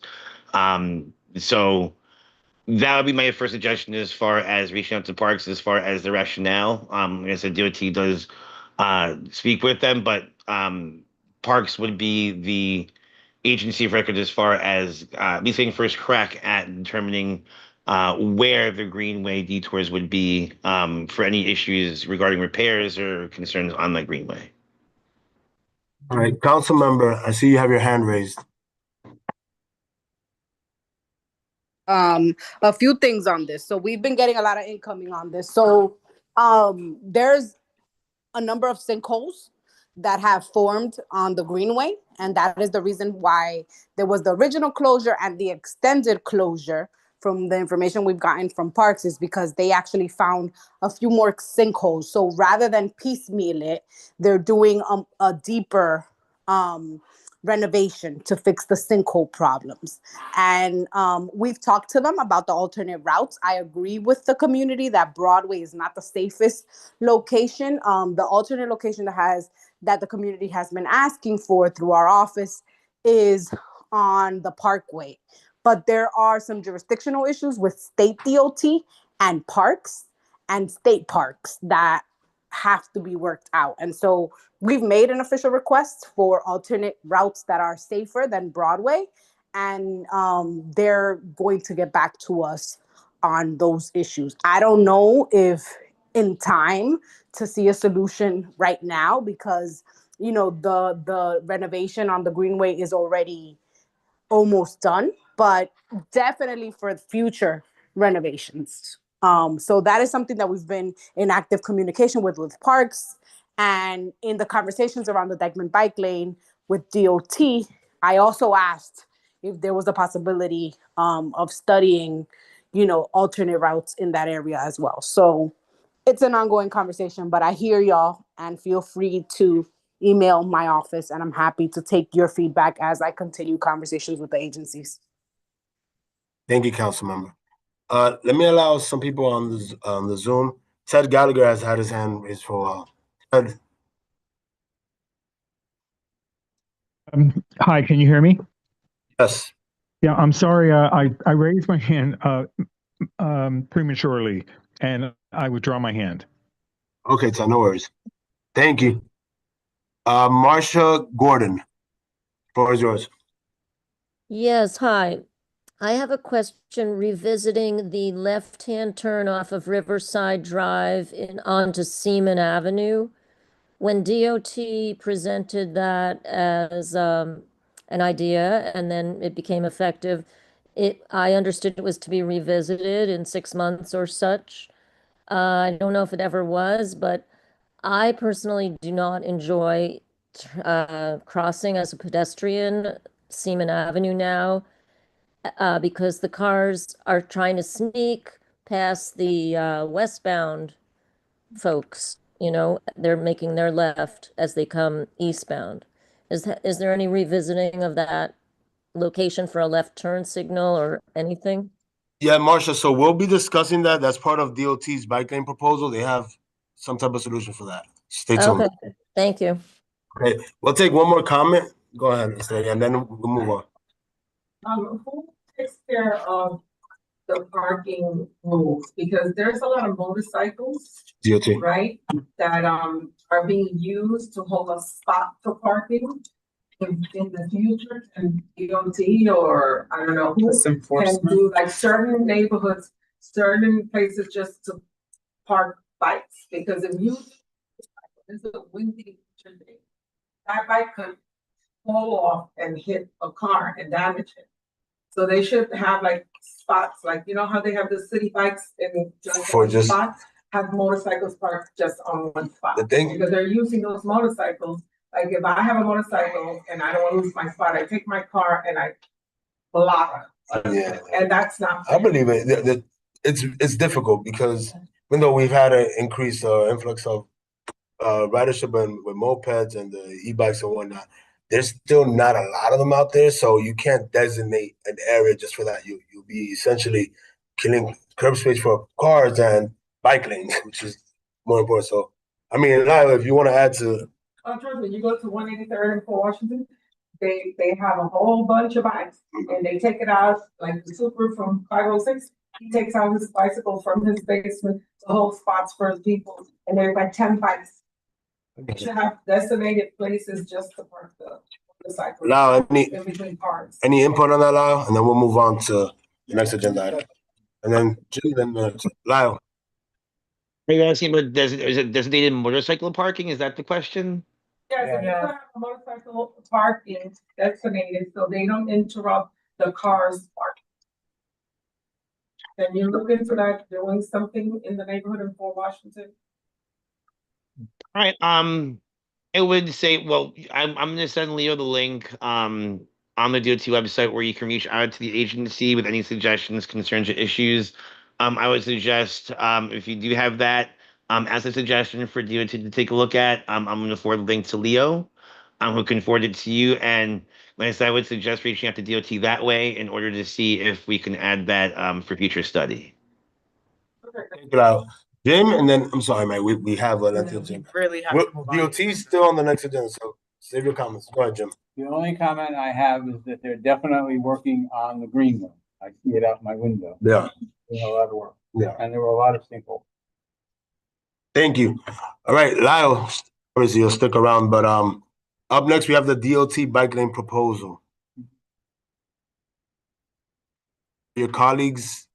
Yeah, I can introduce it. I think we have two of my colleagues from DOT, Lauren Renee, and I think it's our Preston Johnson there. If you can bump them up to panelists.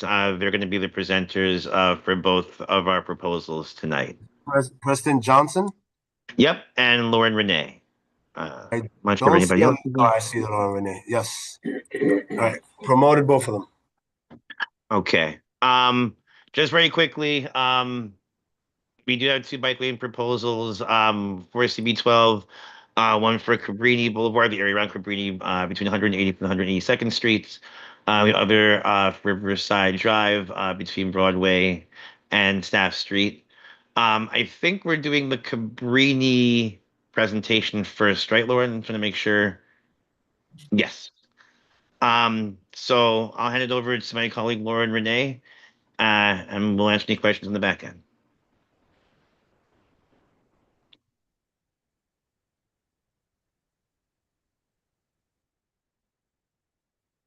Hi, can you hear me? Yes, we can. Okay, and yeah, I'm sorry, I don't think I can share my video. Oh, wait, start video. I promise I am here. Well, Are you the sure? presentation is more important than my face. Good evening, Leo, Carmen, all the members of the Transportation Committee, and everyone from the public who's there, as well as the council member. My name is Lauren Renee, and I am a project manager at the Cycling and Micromobility Unit at the Department of Transportation. And I'm going to share a proposal to connect our beautiful bridges and between Cabrini Boulevard and 182nd Street.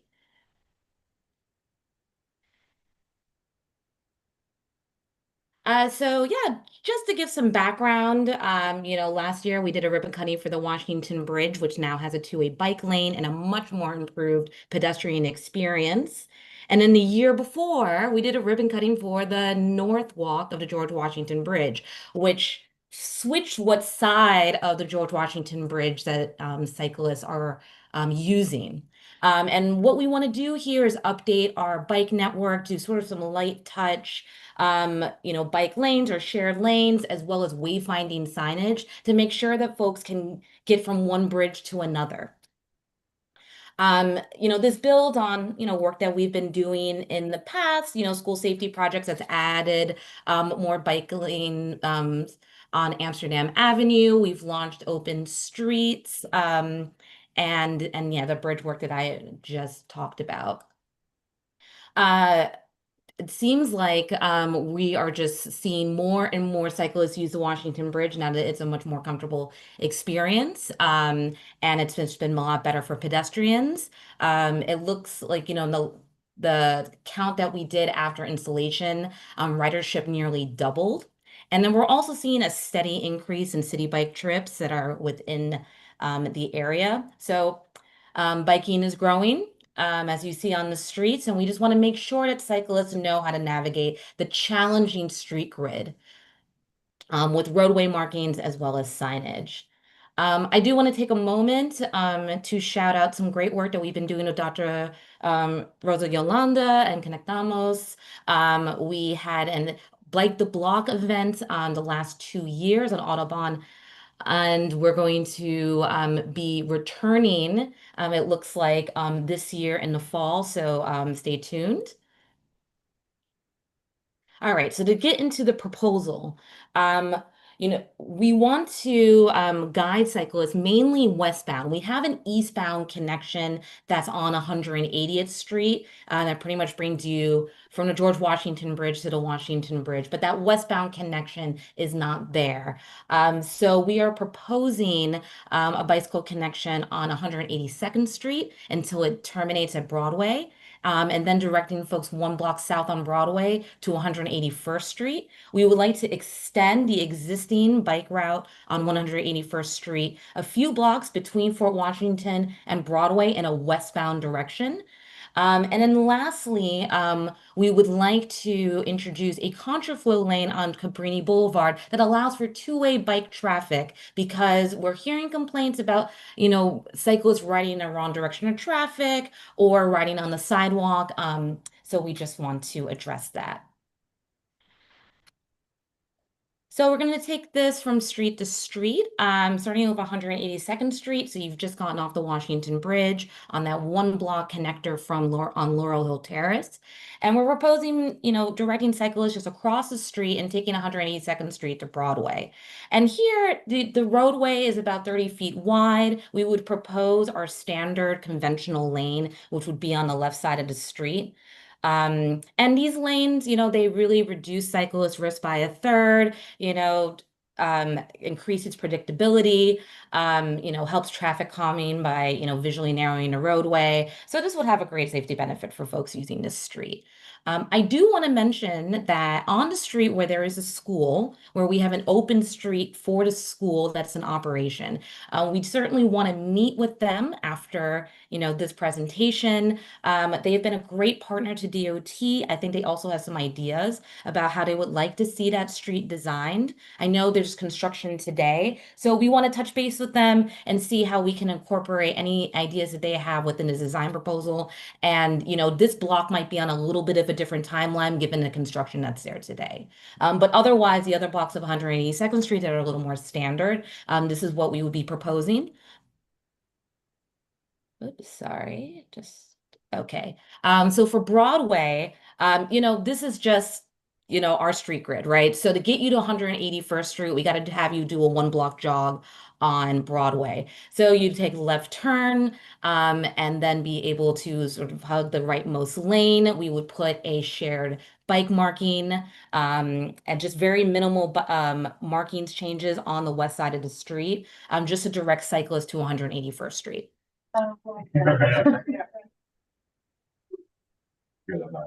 On 181st Street, I just want to break this down a little bit. So today there is a bike route that is between Riverside and Fort Washington. We want to add we want to extend that to Broadway only in the westbound direction, because you can take 180th Street eastbound, but westbound, we just don't have that. So we're proposing a conventional lane to get you to the top of the hill. And then we have an idea here that we just want to refresh the markings on 181st Street to correspond with the elevation, because climbing up the hill, you tend to go slower. You could definitely benefit from the space. But when you're going downhill, cyclists tend to feel a little more comfortable riding with traffic in a shared lane. And since we don't have the width to allow for a conventional lane in both sides, we just want to use it, in correspondence to the elevation. So we're proposing a conventional lane in the uphill portion, so that's Broadway to Fort Washington in the westbound direction, and Haven Avenue to Fort Washington Avenue in the eastbound direction. And then in the downhill between Fort Washington and the Haven, we would have the shared lane. So again, just corresponding to the elevation, and we think that this would improve the biking experience on 181st Street. And the last block, Riverside to Haven, we do have enough room to upgrade to conventional lanes on both directions, because it's just a unique design here with the median. And so, yeah, we're just proposing those upgrades there. And with everything that I've been talking about, we're not proposing any parking loss, any changes to the parking lanes. So it'd be parking on both curbs. The last bit of this proposal is addressing this 1-block connector to the North Walk. Cabrini Boulevard here is one-way southbound, and then you have to do a forced turn onto 180th. It's a very low volume street. However, it's like just the most direct way to get to the North Walk. So we're seeing a lot of folks riding against traffic. So we do want to accommodate two-way bike traffic with a design like this. So on the right side of the screen is the proposal, but I just want to talk for a second about the image that we have on the left side. We were sort of in this same conundrum back in 2014 when we did this project, where we needed that 1-block connector to the helix that would lead you to the South Walk. So we kind of had the same thing here, but we have a different design. This has a much more generous space, but what we did back in 2014 is that we took the parking that's along the median or rather that parking that's along the median used to be on the other curb, so we just moved a few things around to make it work. And here we're sort of proposing, again, not disturbing the parking, but because it's a low volume street, and we talked with our engineers about this and did some site visits, we feel comfortable having a contraflow lane here, which would allow for legal cycling in both directions. So yes, this in summary, we just want to get bridge to bridge. We're mainly focusing on the missing link in the westbound direction, leading folks from 182nd Street to that one block on Broadway, and then 181st Street to join the rest of the network. And then we also want to make it really easy to get to and from the North Walk from 181st Street. So we are proposing a contraflow lane on Cabrini Boulevard for one block that would allow for two-way cycling.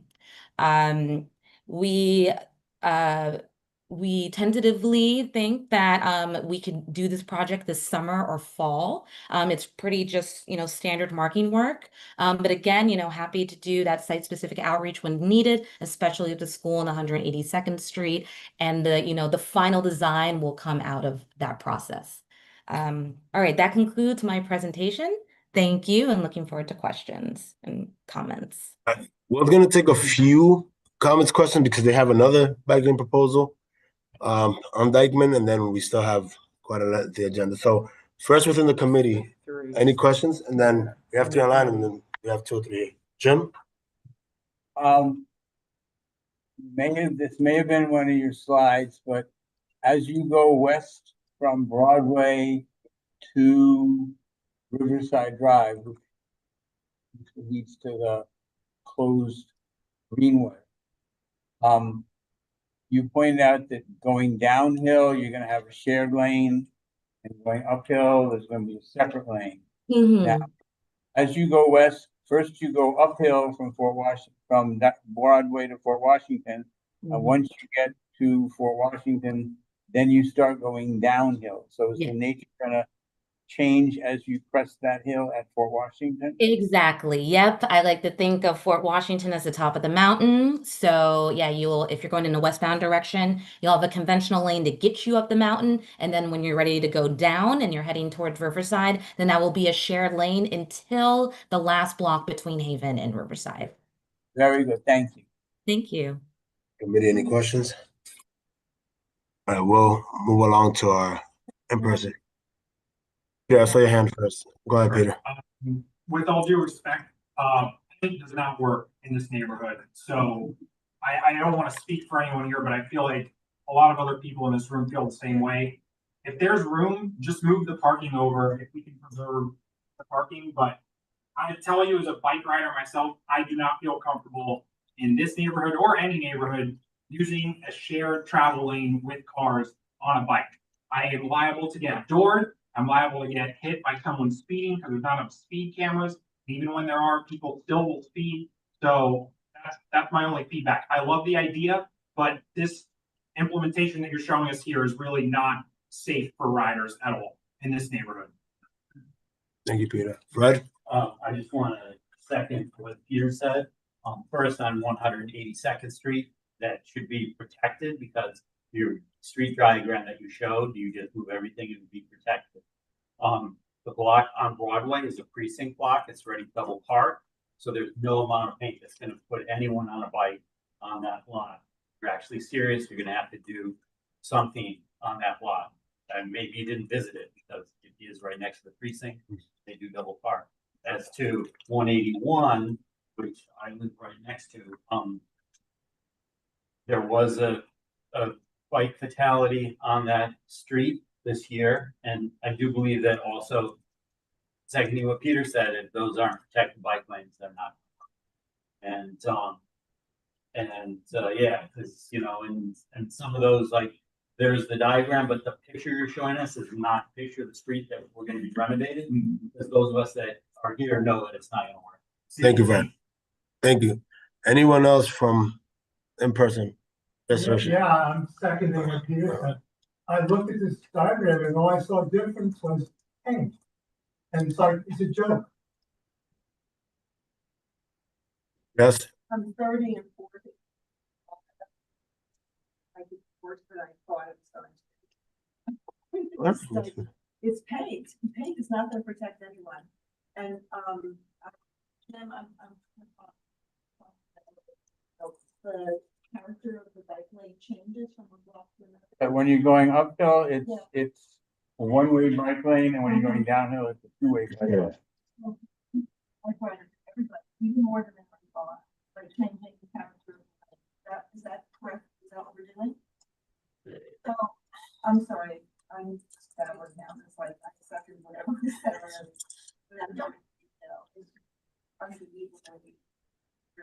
Yeah, Maggie, and then we're gonna go online. Yeah, it does occur to me that, really need to, protect bicycles. I've been bicycling in this area for almost 50 years.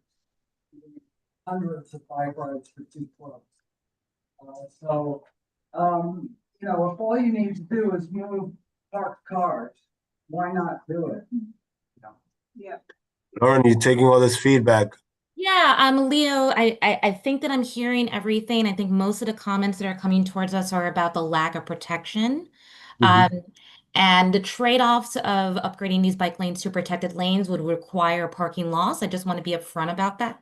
But it's certainly something like, in the case of your committee passes a resolution or something like that, or, just more outreach that we're hearing that we, are in favor of that trade-off, absolutely happy to return with We're limited on time, yeah. No going back and forth, folks. I'm sorry, we're limited on time. We'll discuss a little bit in the committee. There's any concerns? Let me allow Ana Borsos. Hi, can you hear me? Yes. Hi, I just want to echo that I'm so happy that this project is getting looked into. I specifically live on that one block of Cabrini between 180th and 181st, and I know I've emailed this committee multiple times, but it has gotten so bad. Some of my neighbors have been hit by bikes just walking out the door. And then I even last summer, some of us did a study to just tally how many bikes per hour, going the wrong way on the sidewalk, et cetera. So I'm really happy that something's being done. I just want to stress the importance of the bicyclists feeling that it's safe to be a two-way traffic zone. Even this weekend, we were having a sidewalk sale, so like half of that sidewalk was blocked, and we still had bikers zipping down the sidewalk, and they were yelling and saying, "Well, it's a one-way, sorry," and they wouldn't even get off and walk the bike when the sidewalk was busy. So, really happy this is being done. We also really like the block that's 170th between Fort Washington and Broadway. I feel like that view feels more protected. Basically, they only lost the ability to double park.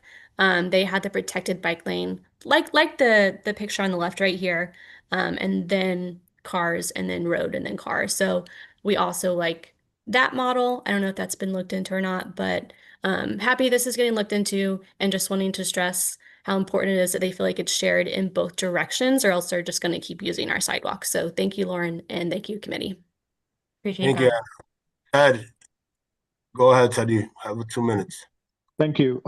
I live in the area. I use Broadway and 181st every week on my bike. I've done it for 50 years. I am telling you that intersection is the most congested intersection for bicyclists in the city of New York, bar none. You cannot be safe in that intersection. And if a law has to be changed, I'd like you to discuss it, because we need to do that. I want to know, what are the mechanics? Do you need a new law every time you need to move a car out of the way so that bikers can be safe? Isn't there a uniform law that can be adopted to make safety precautions for this kind of situation, this very kind of dangerous situation? That's number one. So let's talk about the law. The next thing is, I am terrified every day on my bike that someone is going to open their door and I am going to look like a frog in biology class. We cannot have these kind of scenarios happening. Do you have a study indicating the deaths or injuries that occur under that scenario? You should, if you don't. And I'd like to know, why is there not a single education program? Why is there not a single sign informing drivers that they must look in their rearview mirror to see if a bicycle is approaching, because that is death on a stick. And I don't know if you talk to other cities in this country or in other countries to ask them what are their education programs to educate drivers to make bikers safe. I want signage. You people are famous for signage. Give us signs. Tell the drivers what they need to know. Look in your rear view mirror. What's the last thing I wanted to say? That's it. Thank you. About 10 seconds. Thank you. Okay, Beck Hickey. Go ahead, Beck. Hi, I live on Cabrini between 180th and 181st. And I know that I'm sure the committee and I know Carmen is aware of the issues of the bikes on the sidewalks. And it's not delivery workers, it's not kids. These are like grown men, cyclists clipped into their pedals, going extremely fast down that hill on the sidewalk where myself, my dog steps out of the building and bikes are riding down. If you ask them to please get off the sidewalk, they curse at you, they say obscene things to you. Last summer, somebody got a knife pulled on them by a cyclist for simply asking them to get off the sidewalk. There definitely needs to be signage. I don't know if there's something you can do on the sidewalk, you know, close to the bridge where it makes it uncomfortable for a bike to turn down the sidewalk. I feel like putting the two-way bike traffic on Cabrini is going to make this worse. If they're coming off the bridge and the bike lane funnels them straight down 180, why couldn't the bikes turn down Pinehurst so that they're coming up Cabrini, but then they're going down Pinehurst? So it's with the flow of traffic. Like, why are we directing everybody onto Cabrini? It's really congested and it's dangerous. And the other thing that bikes are doing is they're coming down 179th off. They come off of a bike lane, come down 179th on around that corner onto Cabrini at top speed.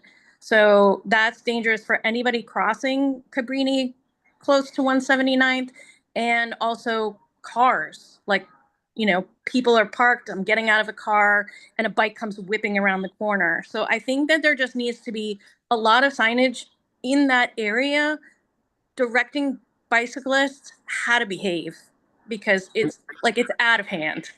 Thank you, Beck. Let's move on. Jean Jaworek.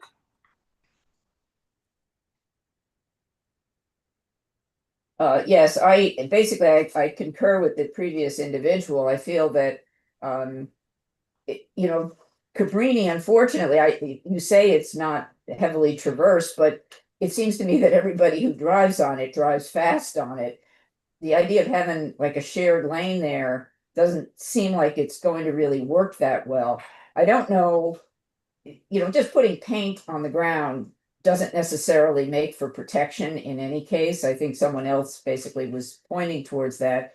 And I don't see why it's considered adverse to have people coming off the bridge going up to Pinehurst and turning there. I mean, I don't understand why Cabrini has to be the road.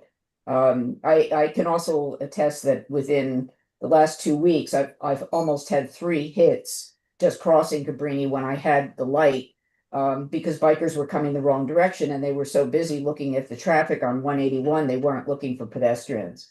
And I'm a biker, so I don't want to criticize bikers, but it's out of hand.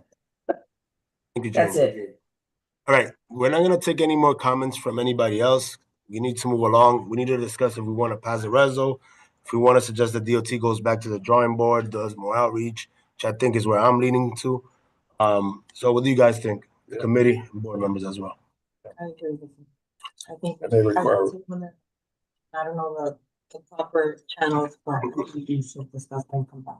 Can, Lauren, can you just please clarify, when were you looking to start this project? I believe it was in the Summer. fall, right?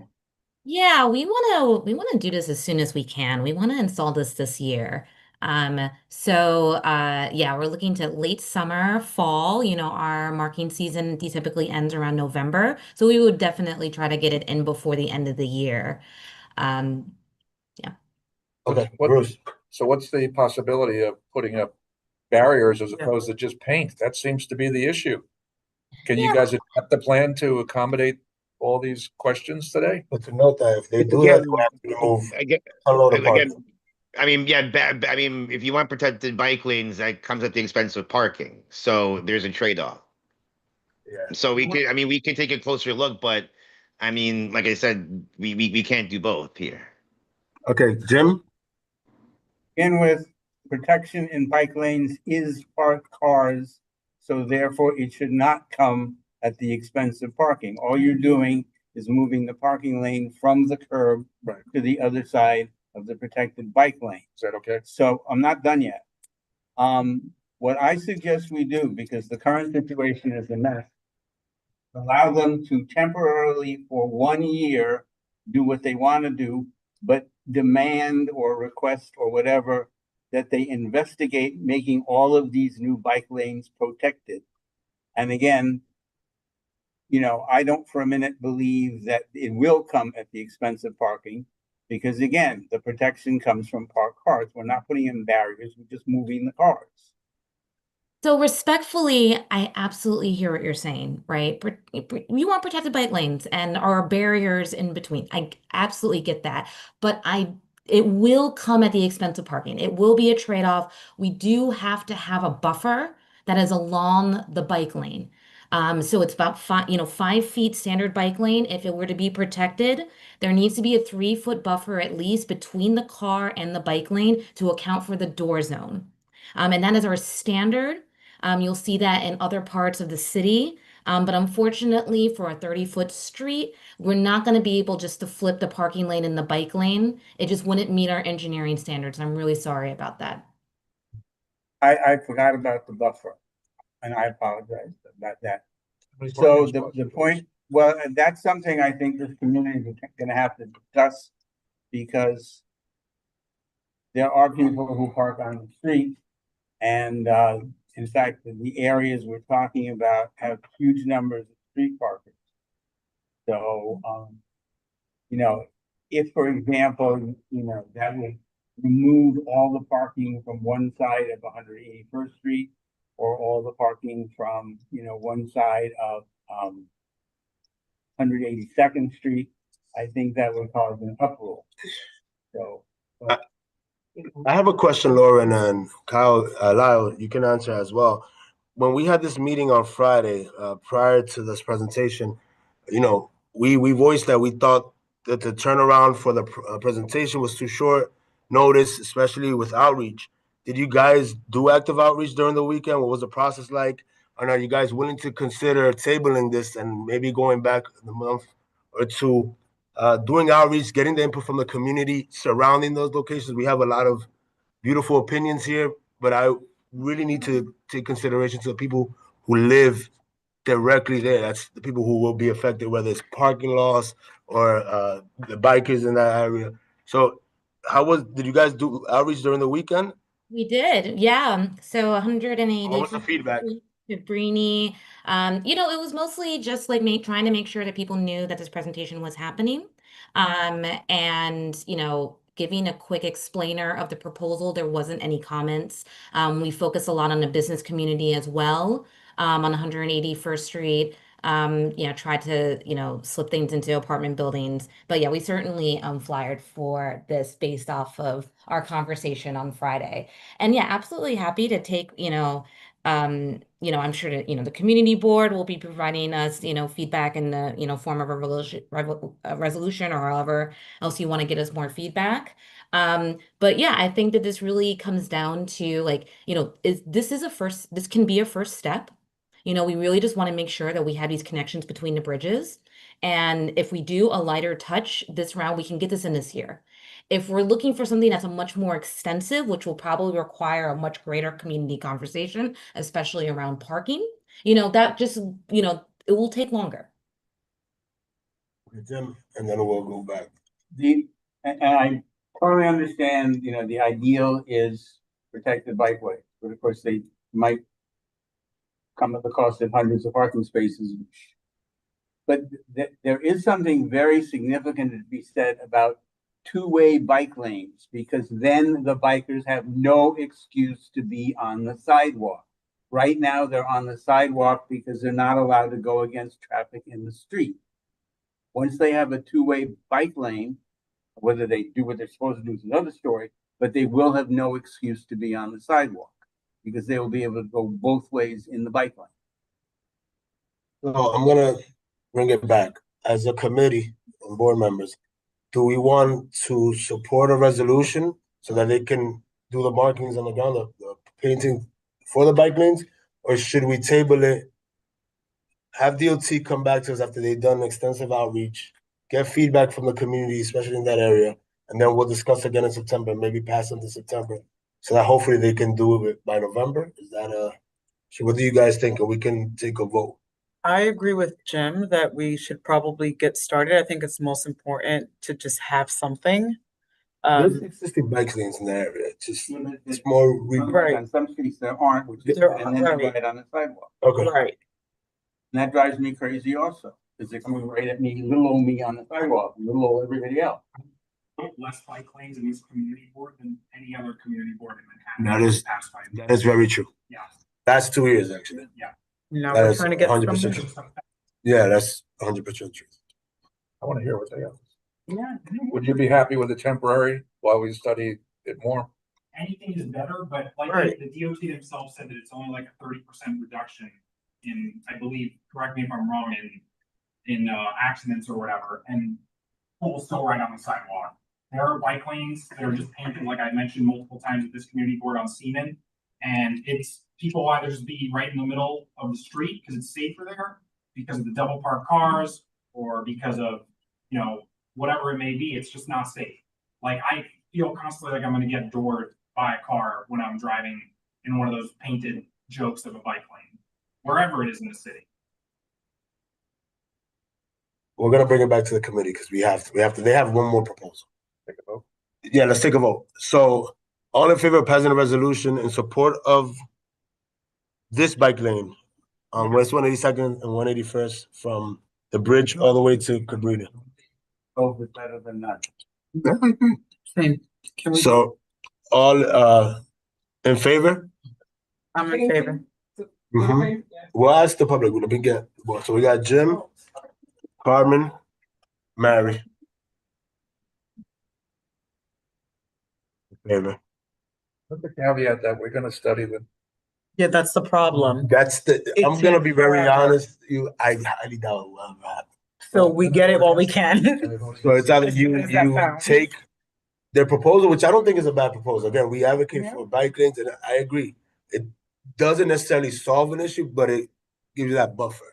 Right. So it's either we take something, or they're gonna go back, and we know DOT. They're gonna say, you know what, the community didn't want it. We're not doing it. And we'll be stuck with what we have now, which is. Do whatever they want. Well, we do have a police department that can actually enforce things. Sorry, guys. Let's bring it. We gotta bring it back. So again, I'm gonna ask one more time. All in favor? Or are you in favor of this proposal? Jim, Jim, Mary, myself, we already voted. So it's Bruce goes for it. I'm gonna abstain. okay. Okay. Chicken. Now get the votes of the two board members separately. Yes. The board members, are you in favor of installing this proposal? The Bidens? Okay. And are you? But I would like to be able to improve it. At the future, right. We can add it. Be added to We can the. add in the resolution. That we want them to do further study. And be it further resolved, yeah. We can add in the resolution, again, that it will happen. And then for the public attendees, are we in favor of this proposal? Or anybody against it, I guess? Well, no, you have to count the number of people in favor. How many, and you don't have to vote if you don't want. Yeah. So if How many you're in people? favor, Let's start there. keep it up. 1, 2, People in favor. 3, 4, 5, 6, 7, I see. How many against? Okay, those of you who are against. 2 hands, I see. 2, okay. Thank you. Okay. No. Half of the second. Why do you ride bikes? I do. Okay, did you ride, did you take the street? I Once it's do. open? They don't ride up that far, so maybe not. No. This is why I don't ride the street, ever. Yeah. I understand. Sorry, we're gonna bring it back. We have one more proposal, so we're gonna keep talking about bike lanes. Fred, it's 9 o'clock, man. I've been up since 5 o'clock this morning. I work at 7. It's a long day. Thank you, We're everyone. gonna have a conversation. And trust me, we're gonna talk about another bike lane. We have the vote, so actually. So, Lauren, this resolution passed in the committee, and then we'll propose it to the general board to see, what we, so at least this resolution passes the committee with the caveat that we want you guys to come back and revisit the idea of installing protected bike lanes. Even if it means removing a certain amount of parkings, we would just want to know how much parking will be removed prior to any implementation. Okay, absolutely. All right. Thank you very much. Okay. Thank you, Lauren. Can we move forward? Yeah, no. The second bike lane you talked about. Right. And Lauren, if you can forward me the presentation again, just so I could take certain things and add it to the reso. Sure. And then we'll also have this presentation on our website. Okay. Shortly. So thank you very much. It was nice to hear all your comments. Have a good night. Thank you, Lauren. All right, we're gonna move to the Dykeman bike lane proposal. There we go, Preston. How are you, Preston? Good to see you again. Doing great. Thank you. Thank you for being so patient and sticking with me. I'll try to make it as quick as I can. So my name is Preston Johnson. I am a project manager at New York City Department of Transportation, and going to share with you our proposal for Riverside Drive. As has been mentioned, we've been up here several times. We've been up here over the course of several years, trying to improve safety for everybody on the street, but providing dedicated space for people riding bikes. We are really concerned about trying to provide access to people in Inwood to these great greenways that they have, right at their front door, and also being able to get through the neighborhood and run errands or do whatever they want to do most easily and conveniently. So in December, we came up with a proposal to put a protected greenway connector on Dykeman Street. And we heard the response that there was definitely concern about the amount of parking that was proposed to be lost in that project. So we went back to the drawing board, and we are looking now at Riverside Drive. And I hope to share that with you tonight. So, like I say, we've been in the neighborhood many times. Riverside Drive has been a greenway connector for years, although it's just signed. There's no dedicated space on the street. The greenway does have it has an entrance at Riverside Drive, as well as one at Dykeman. The one at Riverside has stairs, which is one of the reasons why we were looking at Dykeman first, but we hope to accommodate that condition, if not solve, but accommodate. And like I say, we've been in the neighborhood many times with other lanes on Dykeman, on Seaman Avenue, on Staff Street, over and over. So you can see the two little red dots on the map are the two entrances to the greenway.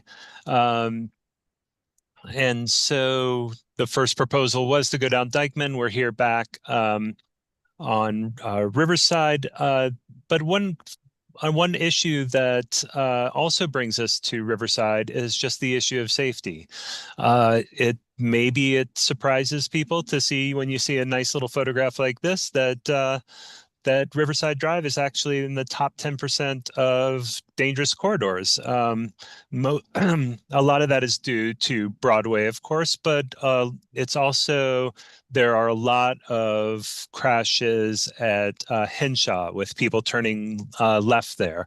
And we hope that changes that we can make on the street can improve the street for not just people on bikes, but people walking, people in cars as well. And it's our experience that these types of projects do that work. So we've studied this over and over again, and what we see is that that people walking can see safety benefits of 15 to 20%. We typically see people driving also get similar types of benefits. And so we have committed to implementing these types of projects throughout the city. So just to talk about what we want to do, what our goals are: to improve safety for everyone on the street, to create these safe links to the Greenway. One of the ways that this can happen is by shortening crossing distances for pedestrians and making the streets safer for everybody, no matter how old they are and how fast they walk. And we want to do this while, keeping a mind on traffic and not, slowing down traffic more than, we want to deter speeding, but we don't want to make it take longer for you to get from point A to point B. So I'm going to show you 3 different sections. It's a very short corridor, but the street changes a little bit. So on this very first block from Broadway to Seaman Avenue, what we're proposing is to put a 2-way bike lane on that north side of Riverside Drive. And it moves the parking away from the curb, and so that parking lane is what protects the bike lane. We're able to get that space by taking away a lane of traffic, but we have modeled this corridor with our computer traffic models, and they tell us that the traffic will continue to flow even without that one lane. And so then on the next block, actually, it does open up to 2 lanes going in that westbound direction, while on the eastbound, it's just 1 lane. And so also what you can see is that parking protected lane continues between Henshaw and Seaman Avenue. And that little beige area, what that represents is a pedestrian island, which shortens the crossing distance. So instead of waiting on the curb and crossing 60 feet to get across during the, say, 45 seconds you have to cross the street, you only have to cross 41 feet. And so if you are a little bit slower, if you're pushing a stroller, if you're on crutches, it gives you that extra time. And going back to one of the comments earlier, we are proposing to ban left turns onto Seaman from Riverside Drive. And you'll still be able to make a right turn. Seaman Avenue will still be a 2-way street, but one of our concerns is just having left turns crossing a 2-way bike lane. It just sort of adds these challenges to the safety, and it's one more thing for a driver to try to keep track of. And so this is a way of mitigating that extra complexity. Then for the last block, we are proposing a barrier protected bike lane for up to Staff Street. And there's currently a concrete median that we would need to remove to make sure that there's enough room on the street for those 2 westbound lanes. So we would, have that dug up and then patched with asphalt to look brand new again. And so we're also proposing it'll be a dedicated turn lane, left turn lane. And this is another place where we're seeing a lot of crashes, and we're kind of hoping that kind of tightening the street is a way of trying to reduce traffic speeds and hopefully trying to mitigate some of these left turn crashes that we see at this intersection. So on top is kind of a typical scene from Riverside Drive. And then down on the bottom is Dyckman Street, similar to what we're proposing for most of the corridor, a two-way parking protected bike lane. At intersections, I've already sort of suggested what's going to happen. We plan to typically install a pedestrian island. It'll be flush painted pedestrian island. It won't be concrete. And it serves different goals. I've already talked about how it shortens the crossing distance for pedestrians, but it also daylights that corner and provides better visibility between the turning vehicles and anybody walking across the street or anybody biking down the bike lane. And so they'll have a better chance to see if there's any conflict as they're making that turn across the bike lane. And yeah, just to wrap up, as I was saying, protected bike lanes, as we've implemented them throughout the city, have led to reductions in crashes with injuries. They've led to fewer injuries for people in cars and fewer injuries for people walking. We're really excited about trying to make another connection to the Greenway. And and then there is that big bullet point that you're probably already seeing. This does entail losing 7 parking spaces, which is considerably less than what the Dyckman project was proposing. So when we're daylighting those intersections, you'll see some parking loss. I mean, that it's sort of a necessity to kind of clear out parking from the intersection so that the turning drivers are able to see a little bit better. And then also just to clarify, well, I guess we can handle anything in the question. So yeah, I'd be happy to hear any of your comments or concerns. Thank you, Preston, and I'm sure the public attendees are happy about the protected bike lanes on this side of the proposal. So we'll start with Jim. We'll take a few comments if you have to move on, but go ahead, Jim. We're missing one absolutely essential picture, what the 3 things look like from above. So, because you have lanes appearing, lanes disappearing, what on earth does it look like from above? I cannot possibly vote on this thing unless I can see it from above. And I don't believe you have that diagram, do you? No, we don't have that in the presentation. I mean, it's sort of a condition that that we handle throughout the city, where you'll have a lane drop or a lane added. I mean, it's not something that is that rare. Well, sorry about the back and forth. I don't care how rare it is or anything like that. The point is, we need to be able to conceive with our minds what this is going to look like. Because if a lane disappears, you're now going to have people from the second lane, which disappears, merging with the first lane.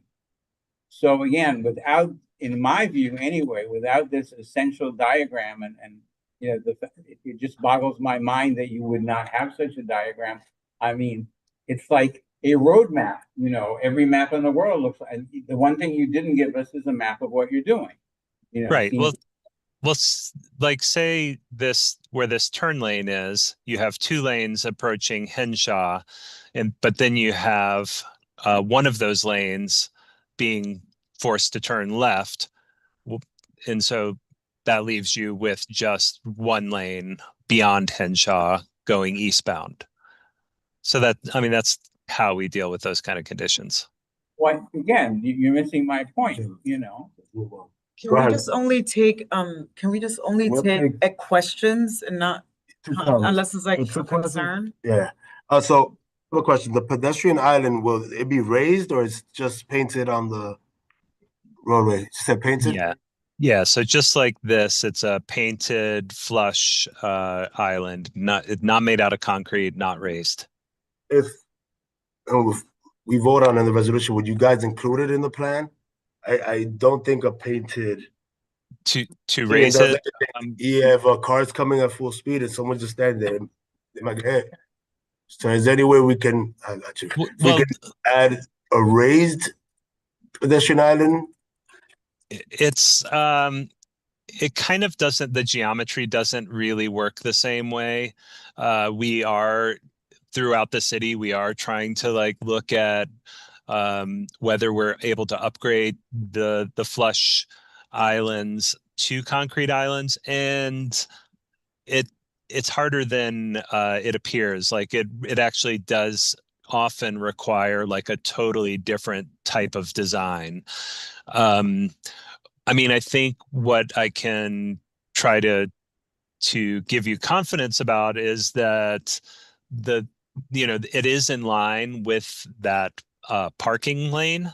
And so that also provides like a certain amount of protection that's sort of reinforcing the travel lane where, people shouldn't be swerving because, they don't want to hit the lane of parked cars.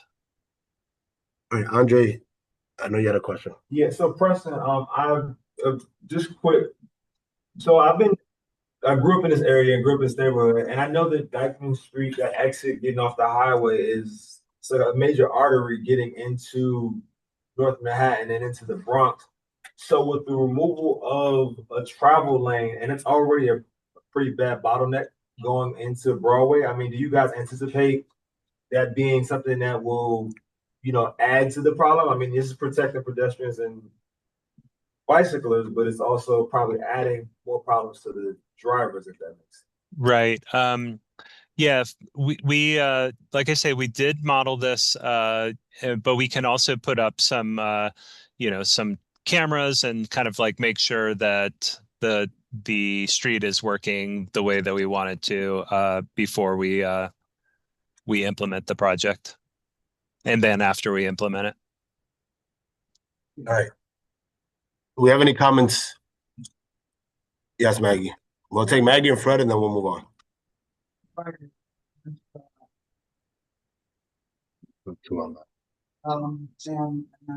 I like the idea of a protected lane. I'm wondering if the question is it possible to put something raised or bollards to help the cars get from 2 lanes down to 1 to force that exit, as they were saying? Because if it's just painted in the street, then, Jim is right. They can't try and merge the traffic going towards Broadway. But if there's maybe some kind of stone curb that forces them down Henshaw, that lane. Did you hear that, Preston? Yeah. I don't think we would use something like that. I mean, sometimes we do use like physical barriers like that. But in this situation, I think that the left turn lane would adequately kind of kind of like stop the lane. So people that want to go straight will be over here in the right lane. People that are turning left are here, and this right lane is the only one that's going to go through. Okay. Then Fred, sorry guys, Press on time. Go ahead, Fred. Thank you so much for the presentation. I like the presentation and thoughtfulness of it. I hope the board passes a resolution to approve this. Just as we did the other one, it may not be perfect, with the one caveat that Staff Street wildly underused. We've seen Staff Street get the flow kind of reversed during certain traffic jams. We've seen block parties on it, and if I'm correct, there's 90-degree parking on it also. So it'd be also nice that if the bike path could somehow be extended to go down Staff Street, people that didn't want to do the stairs, unless there's going to be a section of the stairs made into a ramp, that may be a way to connect everything. It's in addition to this project. Just wanted to say that, correct? For sure, we definitely explored that. But losing that angled parking really takes a big parking hit. Right now, this project is around 7 parking spaces. If we did go down Staff Street and then turn left onto Dykeman, it's more like, I think it was like 38 total parking spaces lost. So it's a lot more. I mean, I think, I'm definitely, Staff Street is also, the other problem with it is that it's a very steep hill. So going down it, makes sense. I don't know how many people are going to voluntarily want to bike up it. Previous proposal actually included Staff Street. And then we had an uproar for those reasons. It will take I think it was over 38 parkings, if I'm correct.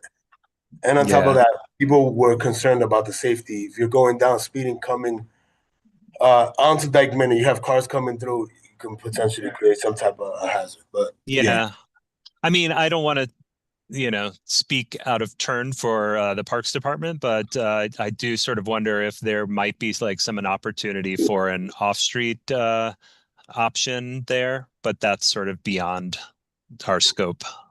So Parks doesn't have money, man. Go ahead. From you, fair. Side of Seaman, and I have 2 little kids, and I want them to get across the street. And you saw the safety stats. And it's a highway. Driver treat it like a highway, and this would be a big improvement. Thank you.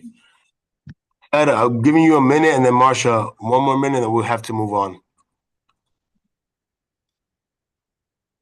Go ahead, Ted. Hello. I live on Henshaw and Riverside for 45 years, and you're going backwards on Henshaw Street. You've gone backwards by removing the option to turn left onto Seaman Avenue to access Upper Inwood. You're creating a funnel on Henshaw Street. It is a service road for the Henry Hudson Parkway into the Bronx because there is no toll. And hundreds and hundreds of cars every single day get stuck on Henshaw Street because of the double parking, because of the businesses that are there. Fire department trucks, police vans, ambulances, they all use their sirens 10, 15 minutes to get the customers to get out of the businesses to move the double park cars. You cannot do this to us again, Department of Transportation. You cannot create a hellhole on Henshaw Street. It's not convenient for us. We can't live like this. You know Henshaw Street. Why are you doing this? Thank you, Ted. And we'll have Marsha. Go ahead, Marsha. Thank you. This is a serious point. It doesn't sound like it, but those green paint areas are the smelliest, most chemical-ridden, disgusting smell I can smell it right now just thinking about it. Is there any other product you can use? That's one question. But then the other is, did I understand that the bike lanes are only on the north side of Riverside totally? Yes, that's correct. A 2-way bike lane on the north side. Okay. Yeah, I'm sympathetic to the smell of it. It's my experience that it goes away In about shortly, a week or longer. Oh, not but shortly. it's no, I empathize. Okay, as far as the traffic though, it's very concerning. I'm the person who worried about the Seaman left turn. I'm back to agreeing that that is probably, we needed that to outlet the, back up at Henshaw. I don't like losing any travel lanes here because of the massive amount of traffic, but thank you for your presentation. Thanks. Thank you, Marsha. All right, coming back to the committee, let's discuss it, see if we want to put a resolution out on it. I compared to the previous proposal, I think that they went into their homework, listened to our concern, and it's a lot better. Again, they were thinking of removing about 38, I think it was over 38 parking space. They limited it to 7. They kind of give you a buffer with the protected bike lane. It's not really protected, but it keeps you out of the roadway. I do agree with it's gonna create some type of bottleneck coming off the Henry Hudson, so that's something to consider. But I guess that's one of those things where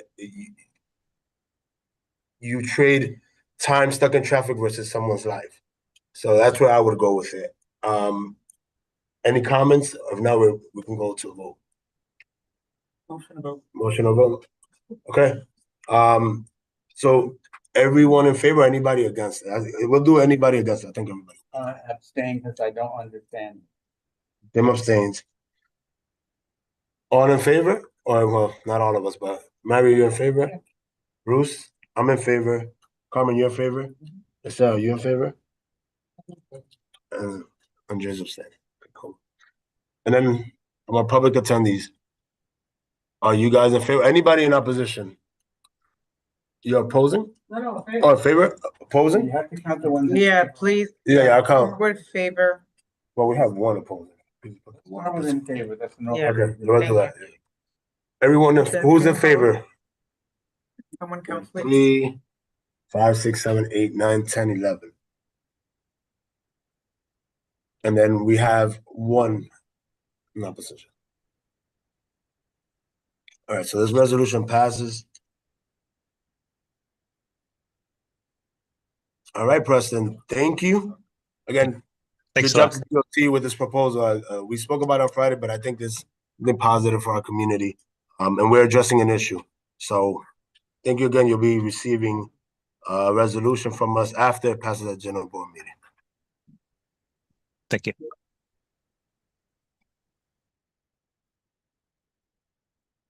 Okay. Let me see if we have, do we still have Beth Seabold from OTI available? Beth, I know we've been talking a bit through the chat, but I'm sorry about it. Our committee meetings take pretty long, which we're looking to it's certain totally things different. So my Beth my colleague had to drop, but what I want to do is go back, and I apologize I cut you off. Go back and see, we have 2 options where we could see if maybe we could meet and present in front of the exec committee, or we could push until September. So we just sent out the letters, which the public comment period isn't until the end of July.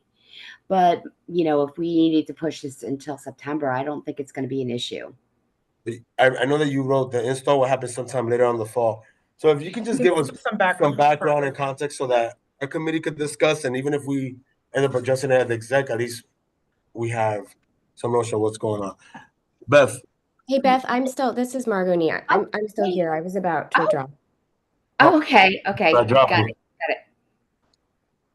Oh, sorry. So I just wanted to introduce, so if you're still here, this is my colleague, Margot Nee.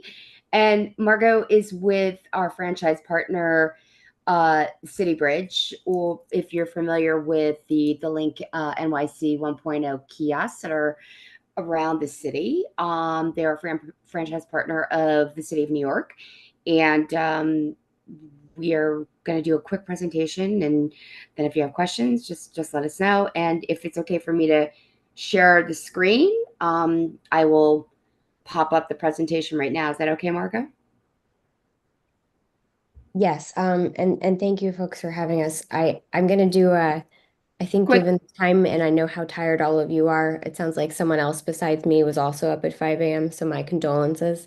So I'm gonna do the sort of quickie version for you, if that's all right. All right. You should be able to. Let me know if you're unable to share it. Alrighty. So I'm Yeah, scared. oh, Nope. nope. Nope. Hold on. Let's see if I can. I'm gonna close out these windows and gonna Can you try. spell your last name, please? Just because your name it says Beth on both links. For the No record, problem. Yeah. My name is Margot Nee, and I'll put it in the chat so you have the spelling. Thank you. All right, so give me one more moment. And let me go to, let's try to see if I can do this here. I'm gonna close this out and then, oops, hold on. I think I just need to minimize it. I'm not used to sharing my screen. So give me a second here. Here we go. Here we go. Yeah. Great. Okay, and then I'm gonna just, okay, all right. Is it good? Yeah. Yes, we can see. Great. Okay. All right. Thank you, Beth. Yeah. So why don't we skip down a couple of slides till we get to the one that has a picture of a person in front of a link, that one. So thanks again to the community board and everyone for having us. I'm going to just take just a couple minutes just to remind you about the link program. And then as Beth said, we have 3 new link sites for your area, which were actually, I think, shared with you, I think back in 2022 and possibly 2023. But there have been some delays, which I will mention in a moment, which is why we are coming back to you yet again, so that you have the latest. So before I get to the 3 specific sites, just a reminder that the Link NYC program is a program that's free to the city and to all residents. And we provide primarily 5 benefits to the public. One is a free public Wi-Fi network. It's actually the largest free public Wi-Fi network in the world. Free calling anywhere in the US, but most importantly, 911 and 311. Free access through the tablet to various government support services like Find Help and other things that the city asks us to make available there. The one that you might be most familiar with is the Link Local program, which is free advertising on the large display screens for community boards, council members, and local nonprofits and local small businesses. And the last one is a free charging USB port for anyone to use. And again, the program is entirely self-funded. It runs off of revenue that we collect from running paid ads on the links. And that's how we're able to keep it free to users and also free to the city. There's just a quick snapshot of how many people use the Link network. I'm always very impressed to see how much it grows year over year. More than 18 million Wi-Fi users to date, more than 30 million phone calls. And those numbers grow up by about 250,000 in terms of the Wi-Fi users every month. Let's skip to the next one. I get asked this question a lot. The most frequently dialed number on a link is to the EBT food support services benefit line. So it really is a critical safety net. 911 and 311 are close runners up after that. It's really something that people rely on in times of need. And they also rely on it, I think, in more day-to-day ways in terms of getting free public service announcements on the larger screens about weather and traffic and some more fun things like sports and history and fun facts about the city. We're a small company, but we work with a lot of subcontractors to build and maintain the Link network, and that's how we're able to give so much back to the city in terms of economic support and direct and indirect jobs and labor compensation. We get audited by an outside independent firm once a year just to see just how much economic impact we've had in the city, and that's how we know that it's more than $1 billion to date since inception. We also pay a revenue share to the city each year, which as of this year is more than $125 million.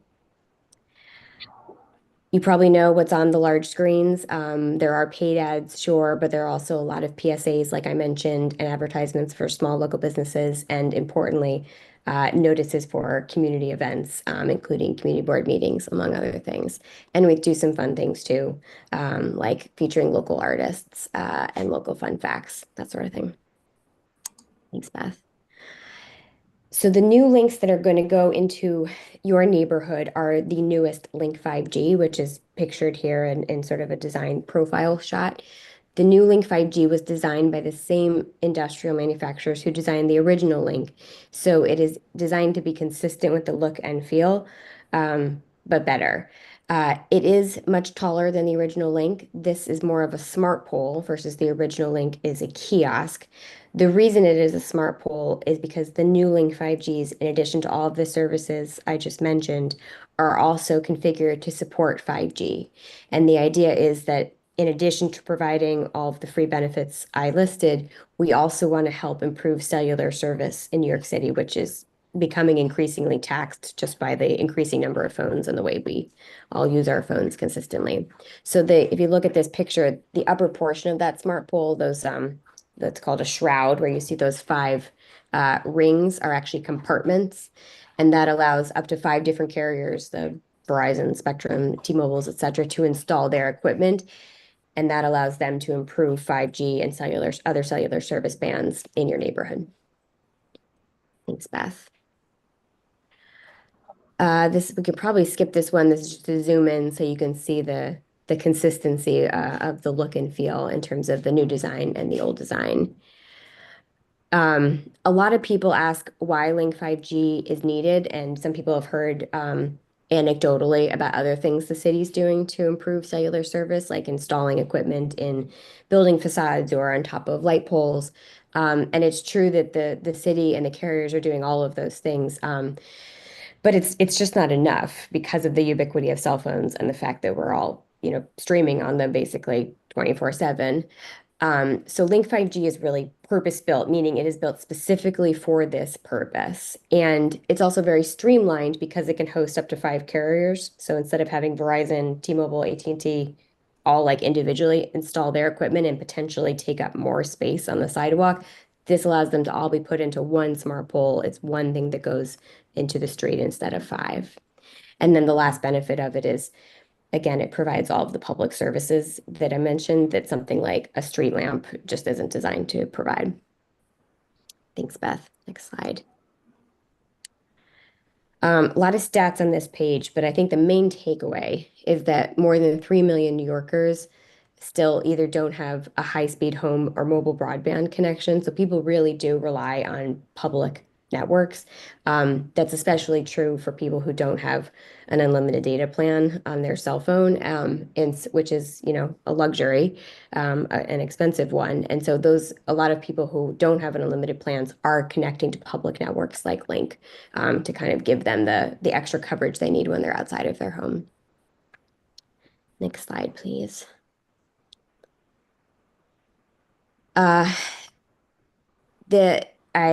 In addition to need just to have better coverage when you might not have an unlimited plan, there's also a need to improve the quality of cellular service itself.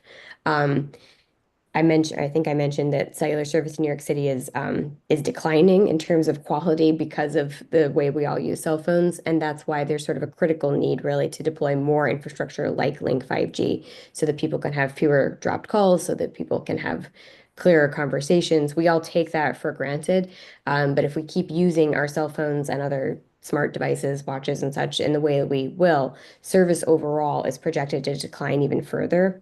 Link 5G is part of the solution to prevent that from happening. Next slide, please.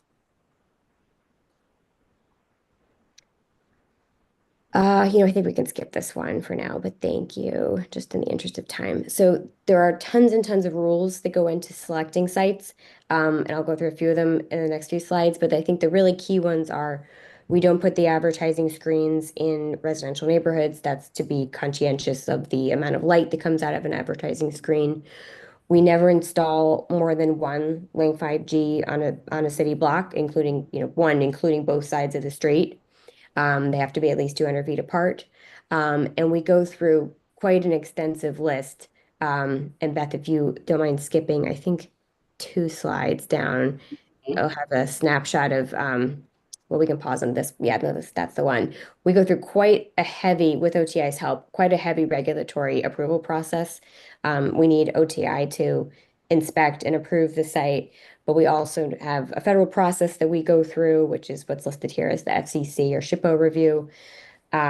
There are many other siting rules, some of which were listed on the prior slide, but they're in such small font that it's almost impossible to read, but I just wanted you to see how many there are.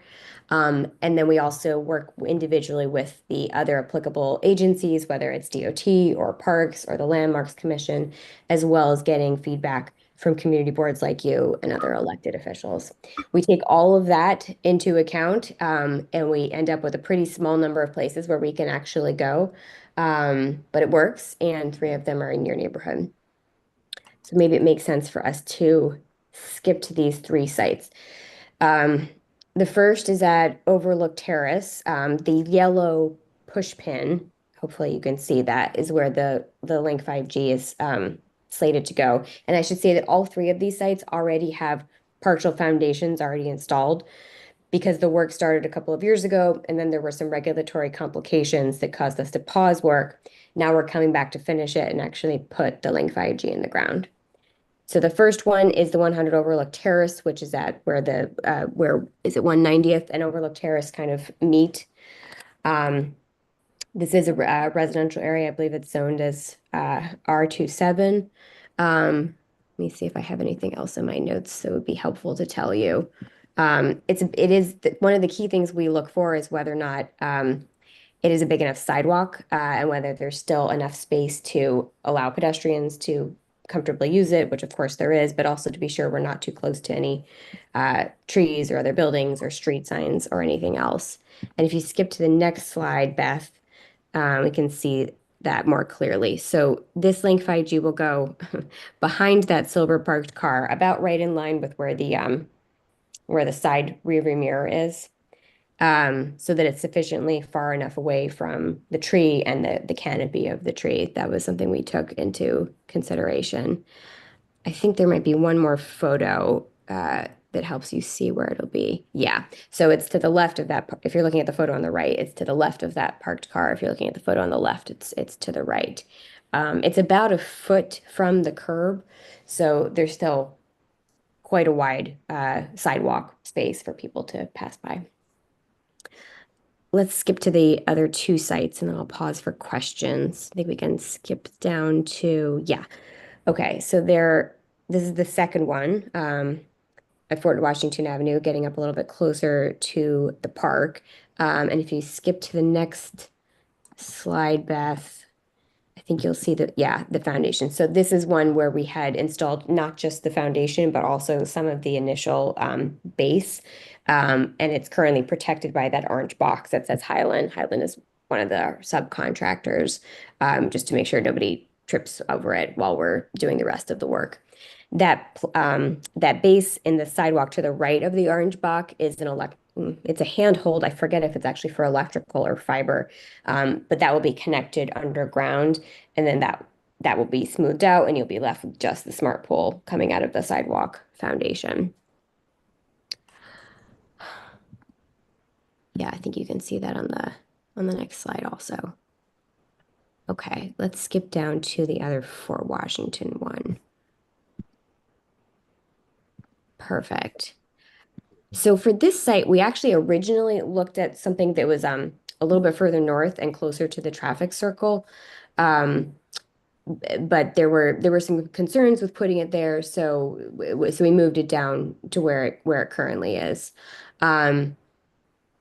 There is a city bike rack on the northern side of the street at the end of the block. We're not close enough to them to interfere with them in any way. But it is something we took into account. We wanted to give them a wide berth. This is a street you probably know that has a lot of bus traffic and it's a number of bus stops. So we also made sure to work around all of those bus stops. It's kind of nice actually, because everyone on the bus will hopefully get a good signal once this is up and running. And if you flip to the next slide, Beth, then you can see a photo of the site location, which is it's going to go into the sidewalk, probably just past where the trunk of that parked silver car on the right is. Then is there one? If there's one more photo that might be on the next slide, that might be clearer. Yeah, so it's like it's not. It's again, it's on the edge of the sidewalk. So it's sort of hard to tell where it here, but it's basically far enough to leave a wide enough berth between the wall, that stone wall that's there, and to not be too close to interfere with any parking. We never interfere with any parking spaces. I know that is of concern given some of the other proposals that came up in this meeting. So that is the presentation. I hope that was helpful for you. I'm happy to answer any questions. Thank you, Beth and Margot. We have a couple questions from the committee. Margot, thank you so much for all this thorough information. Can you explain how you guys, and maybe I missed this earlier and I apologize if I did, how you chose these locations and why are these locations all 1 minute walk from each other? Yeah, so it's a good question. Literally like totally between all three of them, they're 4 minute walk. You can get from the first point, the second point, and the last point within 4 minutes. Why are they so close to each other? Yeah, it's a good question. And that actually happens a lot. So we're deploying currently a total of, well, when we're finished, there'll be 4,000 units throughout the city. And the idea is to make them be evenly distributed. But we are focusing first on areas that either currently have diminished cellular capacity or are projected to have it in the near future because of overall demand increases in cellular service. And that means that we can't always just have one, like one is basically not enough for a neighborhood. Like you need a few in order to increase the overall capacity in a neighborhood. It helps also, I think that, well, I was going to say, it helps also that like while we're there, we can do things simultaneously, but really it's to like improve cellular capacity in a neighborhood. And that usually means you need more than one site. Do you have any information on if there are any other links, kiosk around there? Where are the other ones located? The one close. Where are they? The other ones nearest by from these locations? I don't think there are any that are super close to this. Let me see if I can check. Is there a map online by any chance that someone would be able to find this? There is. If you go to the link website, which is link.nyc, there's actually a button called Find a Link, and you can put in a zip code or an address. It's really nice. So Thank you. That's helpful. Okay, and I can put a link in the chat too in a second for you. The closest links are over on Broadway. So they are at like Broadway, and there's one at Broadway and 187. There's one at Broadway and 186, 180th.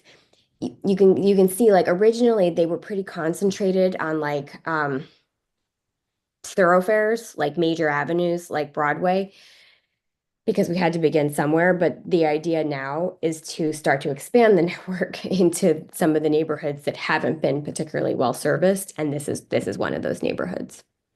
Thank you. Jim?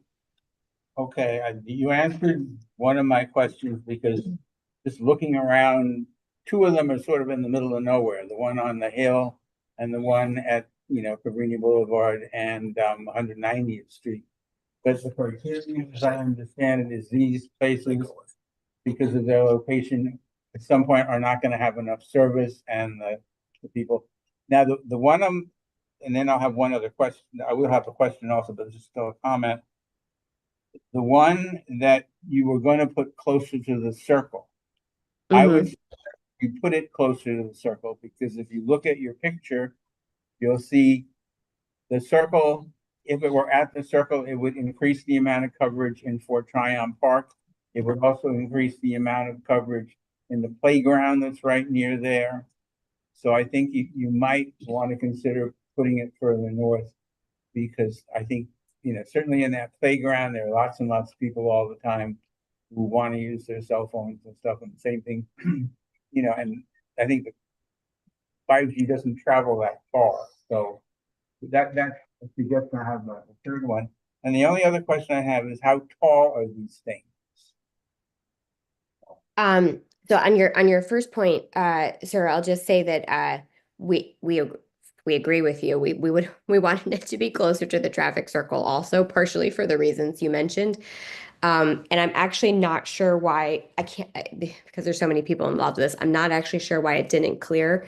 I don't mean to put Beth on the spot because it may not have been OTI's issue with it. It might have been the federal issue. There are so many engineering surveys that get done, and sometimes sites get rejected for like what I find to be like really frustrating reasons, like a sidewalk isn't the right doesn't have the right grade or something.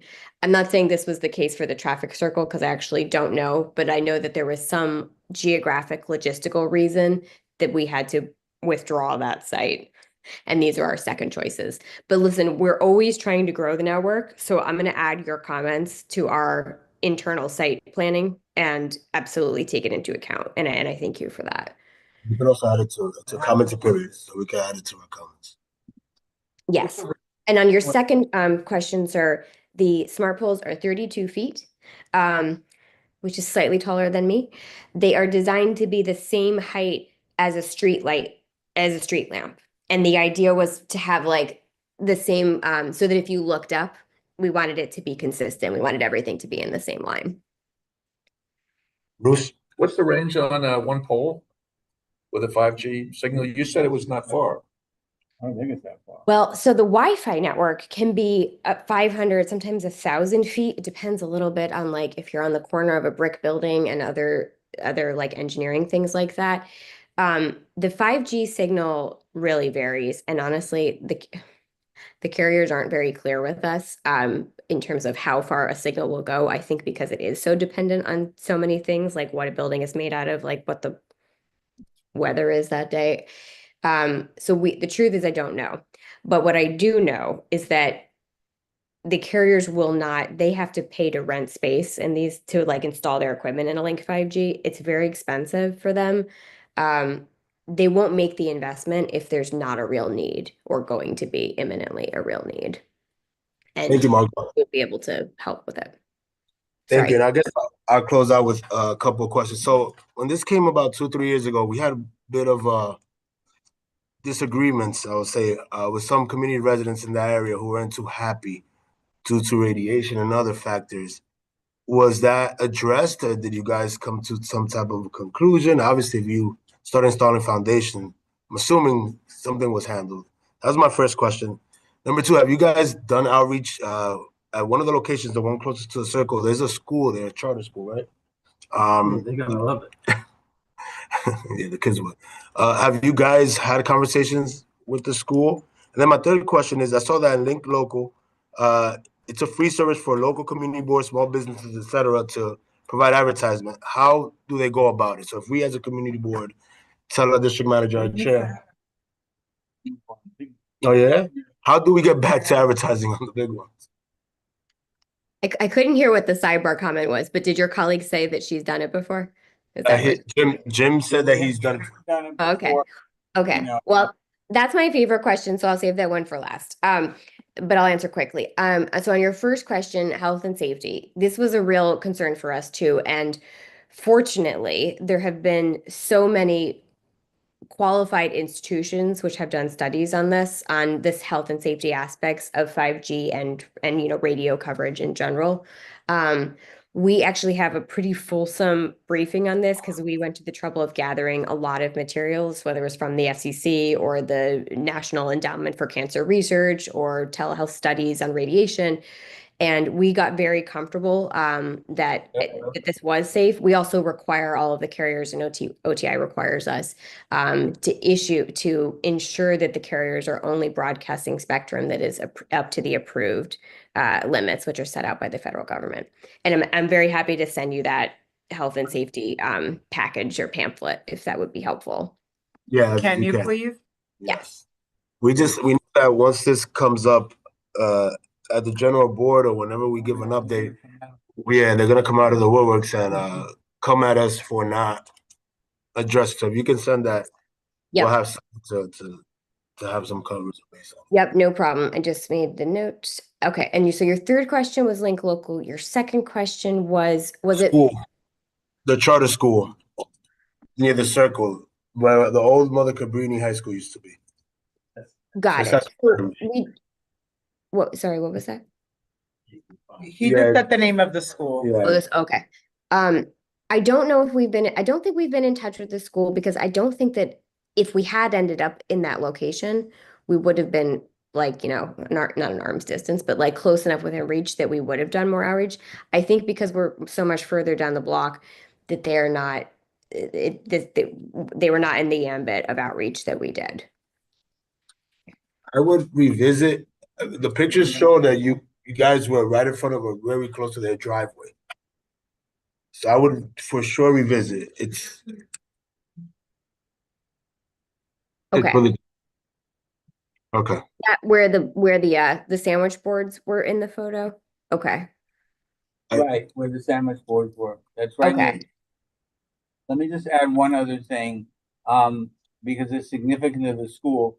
Most schools have their own Wi-Fi network and they actually censor what the kids can look at and what they can't look at. Right. Your network, which probably would be available in the school, your Wi-Fi network, because I think you're close enough, would allow the kids to do whatever they wanted.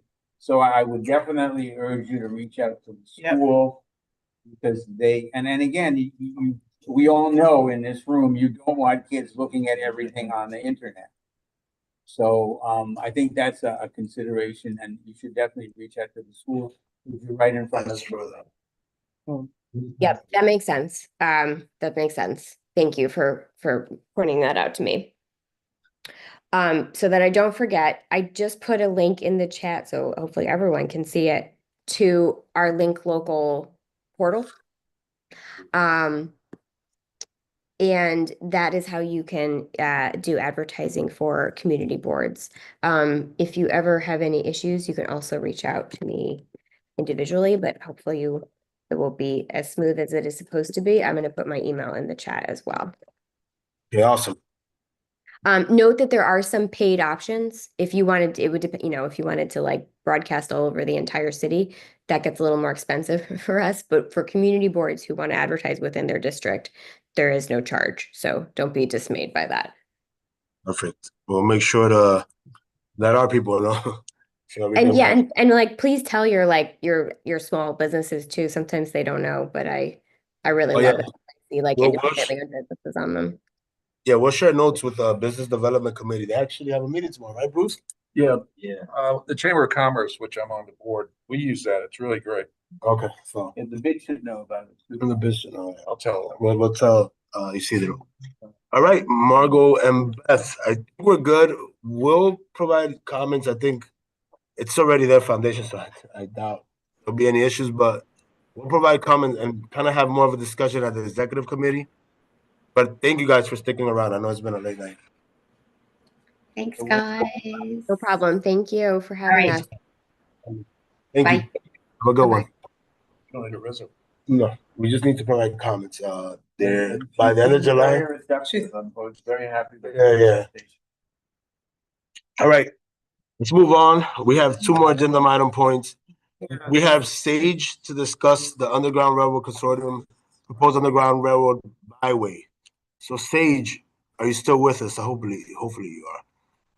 I feel horrible. He's been on since like 6:50. Sage, are you there? Testing 1, 2. Can you hear me okay? Yes, we can. All right. So I'm doing this, from my phone. Funnily enough, a compromised connection. So I'm hoping that the call doesn't drop out. Can you all still hear me and see my screen? Yes, we can. All right, so I'm talking about the proposed Harriet Tubman Underground Railroad Heritage Corridor. So I'm going to make this as quick as possible. So my name's Sage Hamilton Hazarka. I work for an organization called the Underground Railroad Consortium of New York State. It's a 501c3 nonprofit that promotes Underground Railroad and abolition history across the state. First off, thank you for the time to present tonight. Thank you to CB12, Traffic and Transportation, everyone that presented before me. Everything is relevant. I am in the past couple of meetings I've attended. I've been always very impressed by how tightly the ship of CB12 is run. So Thanks for squeezing me on there. So we're proposing one of our initiatives of promoting Underground Railroad history across New York State is trying to get a New York State scenic byway that recognizes Harriet Tubman and the Underground Railroad, specifically through the stories of the freedom seekers who were traveling the Underground Railroad themselves, including free Black communities that existed in, what we now know as the major metropolitan areas of the state. So scenic byways are a series of roads that have intrinsic qualities. They are community initiative. They're representative of a region's, multiple different characteristics, and they have the focus of preservation and economic development. These definitions come from the national, the Federal Highway Administration, but also this whole process by which we are trying to designate the New York State Harriet Tubman Byway is something that New York State's DOT is working with us very closely on. So we're following all of their rules, including for getting resolutions, including for how we get or determine eligibility for whether or not we could be a state scenic byway. Started out with some funding in 2023 from that came from a post-COVID tourism relief grant last year. The last 2 years, we've been working on developing our corridor management plan, which is the strategic document that we present to New York State DOT that says all of the different things that we hope to achieve by getting state scenic byway designation. And we also developed kind of a statewide steering committee of individuals that represent the communities that are that would be impacted by our route. But then also we have state agencies like DEC, Parks, Economic Development, ESD, who are all kind of sitting in on our steering committees, committee meetings to ensure that we are hitting a lot of points that would satisfy the needs of the agencies, but also the people themselves that live in the communities that our proposed route goes through. And right now we're in the phase of getting resolutions from each and every single municipality that our proposed route crosses. That's about 170 different municipalities, from community boards such as Manhattan CB 12, 9, 7, 4, Bronx 8, counties, towns, villages, from New York City to Albany and to Niagara Falls. Speaking of that, here's our proposed route. The full route would go from New York City to Albany to Niagara Falls. Some notable areas are highlighted by those blue points. Those represent Underground Railroad history sites and or cultural institutions that commemorate Underground Railroad history. Just west of Syracuse in the middle of the map is Auburn, New York, which is the site of where Harriet Tubman lived after her Civil War service. Niagara Falls is the western terminus of our proposed route because that is the first place that Harriet Tubman crossed into Canada, where she laid low for a little bit and kind of regroups before making 13 trips back to Maryland. New York City would be the southern terminus of our route, but it would also connect to other states that have or are developing their own Harriet Tubman byways, like New Jersey, like Pennsylvania, like Maryland, like Delaware. So this is not something that we're doing in a vacuum. Even though we're only looking for a New York State designation right now, we ultimately want this route to connect to other areas, other states that recognize the Harriet Tubman story. This is something that has potentially, national and international, not ramifications, but impacts on, and we, it combines tourism with history, and social justice responsibility. This is a detailed list of the specific routes that we're looking at, but in the New York City area, we're really looking at Route 9A, and that's the Henry Hudson Parkway. So that's all the way from where it starts in Community Board 4 at the Lincoln Tunnel and goes on the Henry Hudson Parkway all the way up through the Bronx and up into Westchester. But that is the specific road that we're talking about, and it does go through the community board all the way, or the community district all the way from the south to the north, but we're not really looking at any other local roads outside of that. The vision is, as you can see here, a vehicle for education, preservation, economic growth. We want to enhance residents' quality of life, preserve historic and natural assets, inspire people to be agents of change, and elevate the authentic stories of freedom seekers along our 550-mile route. Because this route is so long, also, it may take multiple phases of resolutions, but because New York City houses that southern terminus of what would be a New York State route, we're really working to get resolutions from the community boards, and CB12 is or would be the final community district that we require a resolution from before we then go to city council to make sure that we have something at the county and or city level, because that's also another requirement of DOT before we even include the municipalities and your assets, your historic sites, your recreation areas as part of our corridor management plan for how we would intend for people to interact with our byway. New York State DOT wants to know that we have full buy-in. So this is part of that process. This is a project narrative that further goes into where our steering committee has identified the ideals and the vision of what specifically we want to highlight. When you think about the Underground Railroad, it's easy for people to think of the bigger names and or communities like Quakers that participated in this, but we really want this whole byway project to highlight the names and communities that have not always been put forward.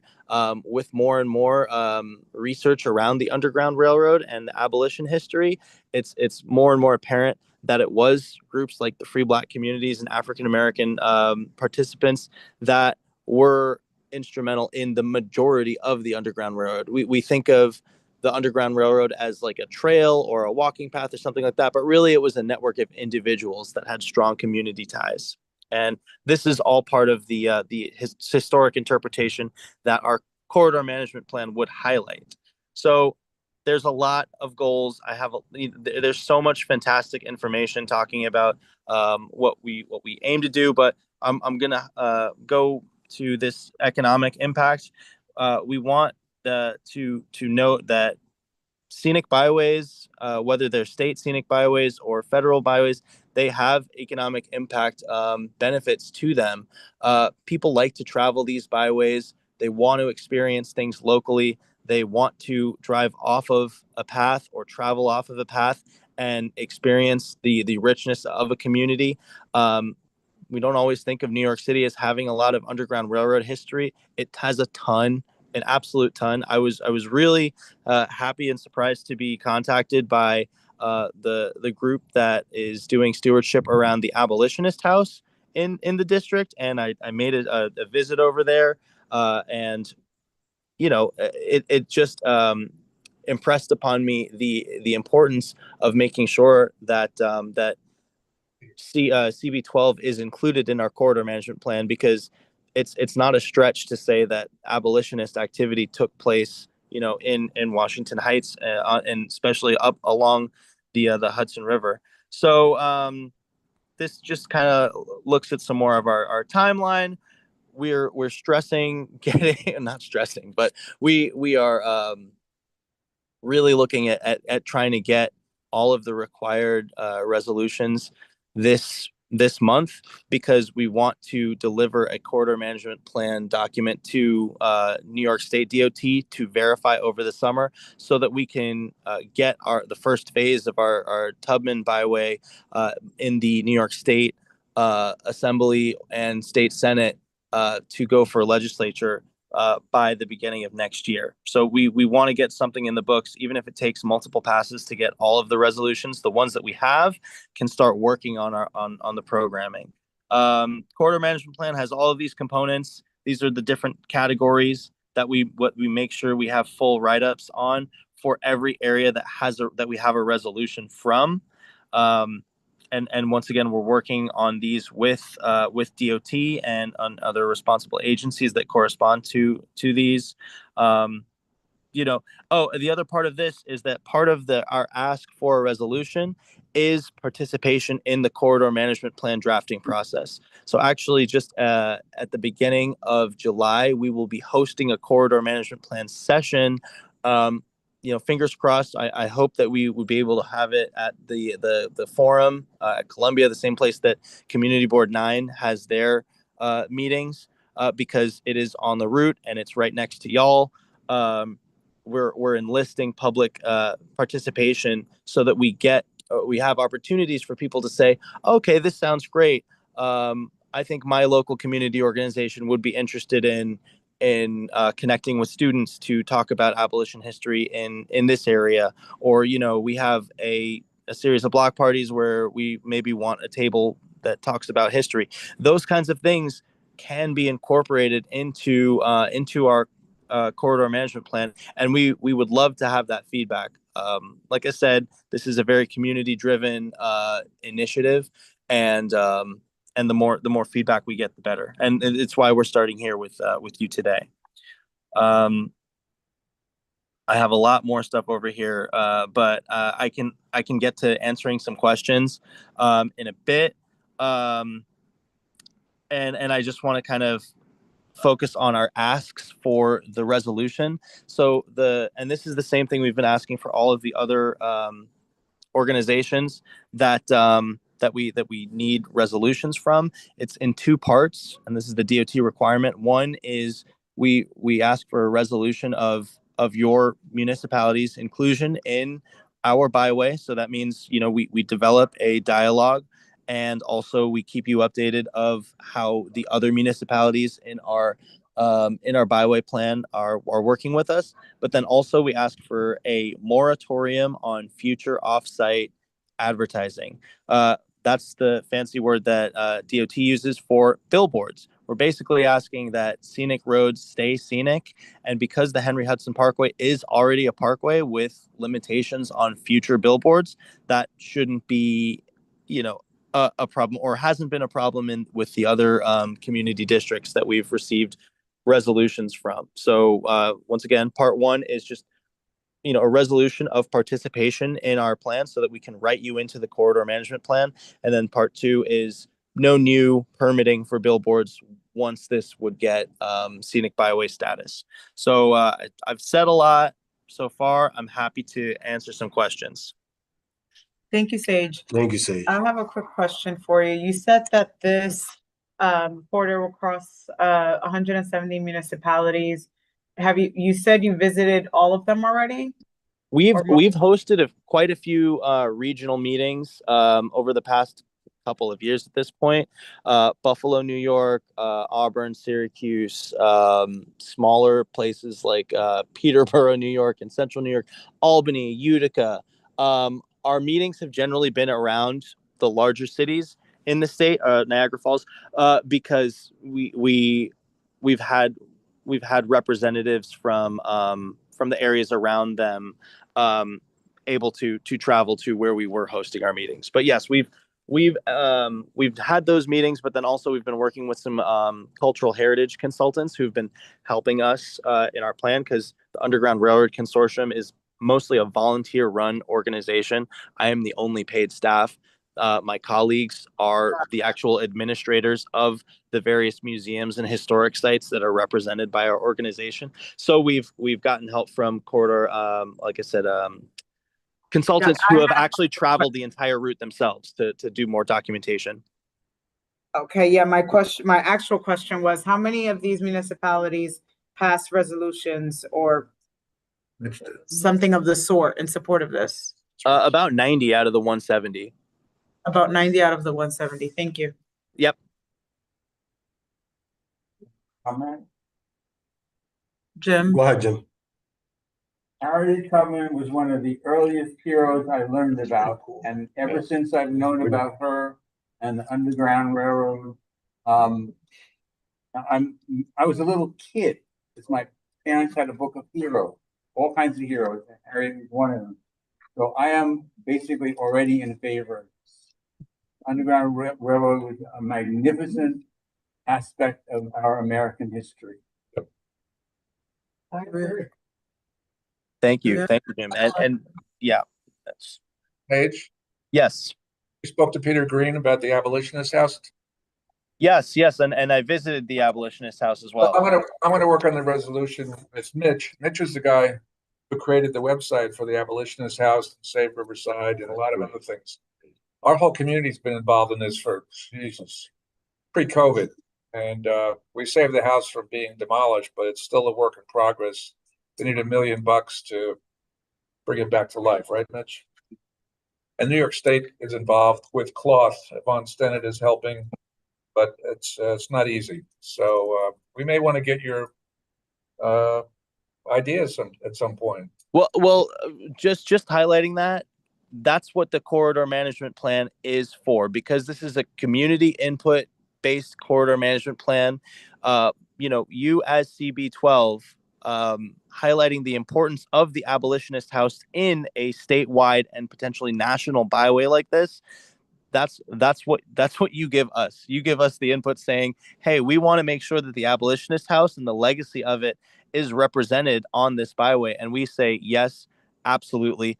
How can we be even more helpful in getting the abolitionist house the attention it deserves as a part of this overall byway? Because it tells a critical part of the story. I'm a Brooklynite. I grew up in, Park Slope, Ditmas Park.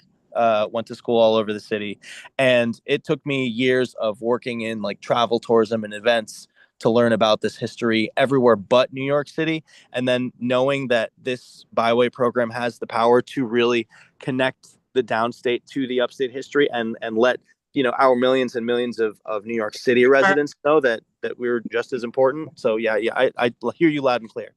The other thing we did was we got the Amtrak billboard put down 4 feet, so you couldn't see it over 155th Street looking out towards the George Washington Bridge. Wow. And that was about 8 or 9 years ago with the help of our congressmen and a lot of petitioning. So both subjects touch in our neighborhood very deeply. Jim has a comment, and then can we vote? We'll go for a vote. Thank you. So I'm making a resolution that we pass a resolution in favor of our corridor involvement in this byway. I second. Okay, let's vote. Right. All in favor? All in favor of the Underground Railroad? Yeah, it's all of us. Anyone from the public would like to vote? All in favor in the public? Yeah, 5. 5, thank you. The last 5. Thank you guys for your patience and waiting. It's been a long. Well, No, sorry, Fred, we can't. we'll move on. I'm sorry, Fred. Yeah, he did, Fred. And that's the time. But I can give you Sage's. Still have agenda items. Ask him any questions. I have a. Directly ask him. All right. Wake So, up at 5:30. Sage, Bruce Yes. is gonna work with Mitch on the resolution. We'll bring it up at exec and the general board.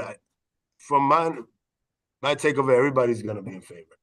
When you came a couple months ago, we heard some positive feedback, so I don't think it should be an issue.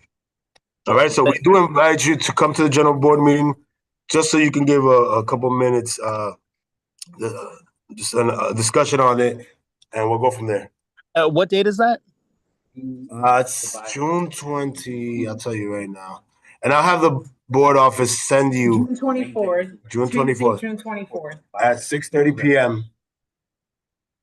6. I'll have the board forward you, the board's office forward you invitation. You want to work on this? Thank you very much. Appreciate it, y'all. And if I might be at a conference. If I can't be, I'll have another representative from the Underground Railroad Consortium present, if possible. Awesome, man. Appreciate it. Thank you for your Likewise. patience. It's been 3 months in the making, but we appreciate. No, congrats on everything y'all are doing. This is everything's important. I appreciate the time. Thank you, man. All right. Likewise. We have one more topic of discussion. The community board members are a little antsy to go. We are going to discuss because Estrella and Leonardo's principal, what's your name? And James have been here since 6:45 with me, so I would not do that to them, just to dismiss this conversation, since we did have it pending for this month. All right? So this conversation is on the changing or potentially amending the Cole Street naming guidelines. To give you guys some context, every year, twice a year, April and October, we receive applications from the community to co-name a street in honor of someone who has contributed in any way to our community or to the city or nationally. We had Estrella come in with an application for her son. Her son passed away at 15, tragically. During the COVID pandemic, we heard from the principals, students, friends, family members, other members in the community that he was a great kid. did a lot of good for the community, was always uplifting his friends through tough times, especially through the pandemic. Was a baseball player, school leader at Manhattan Center High School. Was it? Yes. Good memory. Yeah, I'm trying. I'm suffering slowly. So we asked her to withdraw the application because certain things didn't fit the guidelines or adhere to the guidelines, and she wasn't the only one. We had another application, similar situation. So we decided as a committee we wanted to come back and just talk about it, see if we can make any changes, because the reality is that, for example, her case, our guidelines say that you have to have 10 years of community service. If someone's 15 years old, you can't expect a 5-year-old start community service. It's not possible. So we just want to have this discussion. Obviously, it's going to get taken to the executive committee. Jim, you can correct me. If we do decide to amend it, it has to be voted by the board. Everything has to be voted by the board. There you go. So we're going to take some of the comments, and then Jim and myself, because Jim is the parliamentarian, we're going to work on it throughout the summer and hopefully come back in September at the committee with the changes, and then move on to the executive, et cetera, and general board. If I could just make a suggestion, because it is late, but on the other hand, we respect you, we can expect you to work and cater for on. So what I think, and again, yes, give us your pitch, try to keep it relatively short, and then we will work on it as Leo said. By the way, they named the Pope back then. I'd have to be there. But we will work on your suggestion and we will have a fuller discussion in September. So we're gonna discuss a bit of it, yes, and then we're gonna work on some amendments. Jody sent me some suggestions with Carmen, us three, and actually Bruce, Mary, as a group during the summer. We don't meet in the summer. That's our summer break, but we'll have discussions to bring something in September, and then hopefully introduce it to the executive general board. So. Is that okay? They ideally want to come back in October with the application, based on what. But if they come in September, then as I see the timing, because I don't think we'd be able to get anything done this month. No, we're not going to change in September, and the change will be available in October to guide. Officially, yeah. All right. So then you submit in September. No, because yes, she can submit an application. So at that point, one of the considerations, and Jody made that on her the amendments, were to include that if you're at a certain age and obviously you can't prove because of the age, then we would take other considerations like certain comments you did at your school or at the community. So there's different things that we can discuss. So I would suggest, you can talk to it, and then come back in September when we actually make the changes, so you can talk with some more to put changes. Because if we're updating also the guidelines and the notification, we approved this at the end of September at our board meeting, she can't come a week later. And we're gonna review that. That's not, the timing doesn't work there. Just because I was having a side conversation with Leo about the timing and your application in October. If we work on these guidelines, which by the way, we have already started looking at it, and one of our committee members who's not here today, Jody, had took the initiation to just start it and gave us a very nice draft. But if we do this over the summer and we get this approved at the end of the meeting in September, there won't be sufficient time for us to review it if our October meeting is a week after that. The timing doesn't work. I suggest something. I'm sorry to interrupt. Being that I feel so bad because this principal. Yeah, he's come every time. I mean, I can't even express the gratitude I have for him. If you do have it done by September, if you could consider, you already know my application, you have it. You have all the copies, all the letters, all his friends have come, I would like it to be done in 2025 for the reason that if you pass it in October, before the end of the year, because next year is 2026. And since he died March 6th, I hate the number 6. So if you can find it in your heart to just do it this year, I'm going to appreciate it. Leo knows we've been coming and coming, and I feel so bad because he's really He's a busy guy. And he's a busy guy. He's a principal. Yeah, So never seen a principal do such things, so yeah. kudos to you, literally is commendable, and also just for the future, there is an option, because you guys have already come before, just to put it out there, there's an option for you all to attend virtually. I mean, not the applicant when you're coming, but the rest of the people that want to comment. Be in person. If you want to be in person, that's great, but I'm just saying you've come so many times. So I did just want to set the expectation though, that This there one- may be an issue with timing. So I don't think there's gonna be an issue necessarily there, because once, go ahead. October meeting is when we decide on the application. The guidelines new will be- guidelines will be in place before that. A week before that. It doesn't matter, yeah. So hold on, Jen.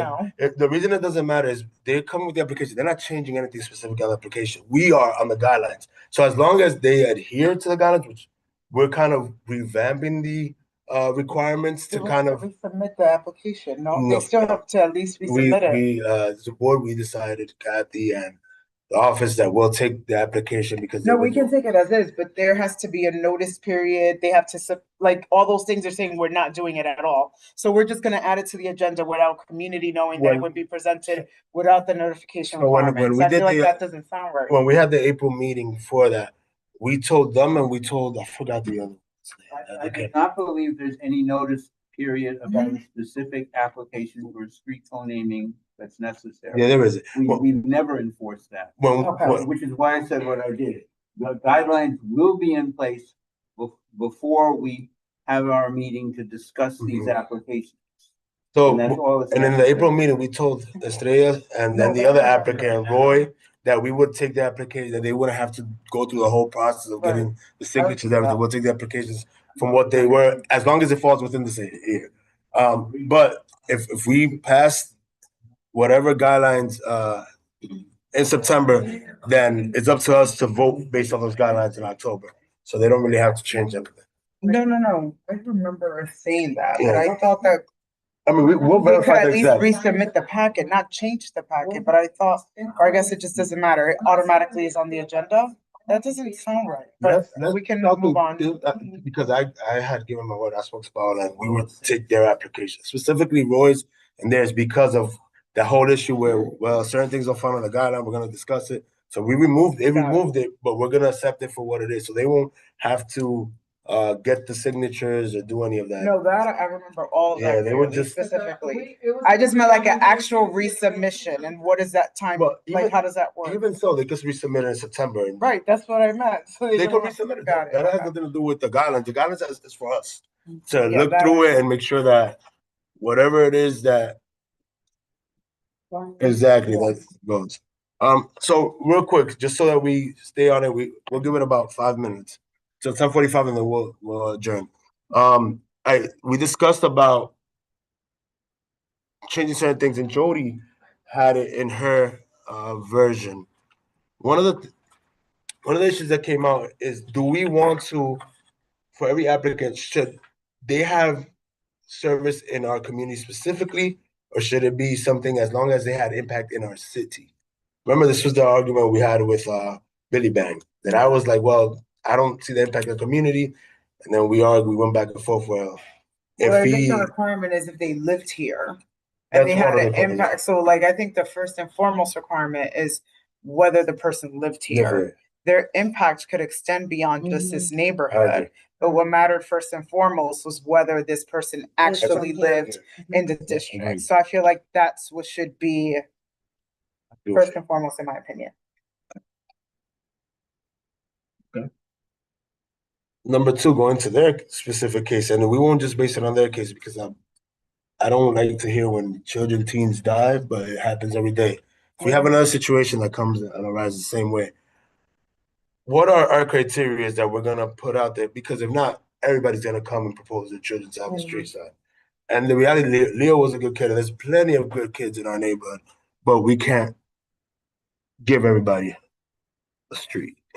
Yeah. Or name a street after that. So we need to, when it comes to teenagers specific or kids, we need to come up with a specific set of rules, so that when we discuss it, all right, A, B, C, mark them off. Yes, did they fall into this? Yes, then we can move on from that.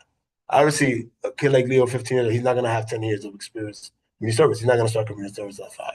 So what, as a committee, and we'll bring it up to the board, what do we feel should be in place to have that buffer?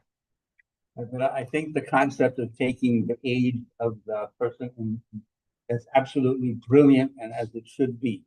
But again, and I forgot, you have the Leo as well, so you now have the Pope as well. I think, we do have to come with and then the other piece, but I think because of what we're planning to do, the city council may see the wisdom of what we're doing. Because they ultimately decide. Yeah. But I think, there are truly exceptional young people, young men. And they do deserve to have a street pony. I agree. To answer your question more specifically about what we're actually looking to consider, I would say extracurricular activities, maybe part of organizations in the neighborhood. So maybe there's like youth organizations in the neighborhood, maybe right. But that's what we're trying to define. How do you really define impact when you're 15 years old? Right. So does that mean that you were involved in any youth organizations in the neighborhood or in the city at all? Did you do community service, or was that ever tracked? What extracurricular activities have you done? I'm just naming some to, The service of the community is kind of hard. I know that when I spoke to Carmen de la Rosa, she said, if he belongs to a baseball team, he's been a baseball team since he was 3 years old. He also, during the COVID, he helped his friends, lose weight, give awareness of that. One of his friends, wrote a letter about that. He also helped one of his friends not to commit suicide. One of his friends even mentioned in the letter that he would have rather died than my son, because Leonardo was, not because he's my son, but Leonardo was exception. The principal even did a scholarship under his. I think, sorry to interrupt that. I think stuff like that is because it's not only the impact they had while he was alive, but what's happening postpartum, what positive has arrived from a very tragic situation, obviously, but so I think we could improve that. If she has a league or a tournament, she does a baseball tournament. The tournament down in September. Annually. You could show Leo the pictures of the song for him. He also designed the t-shirt. I told him the idea of the t-shirt.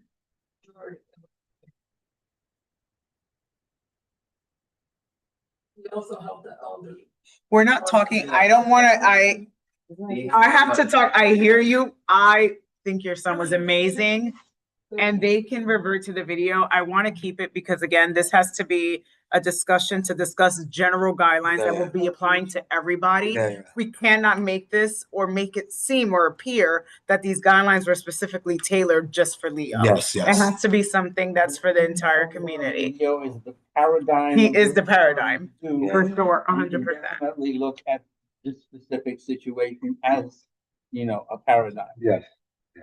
I like that. That's why I get paid twice as much as you do.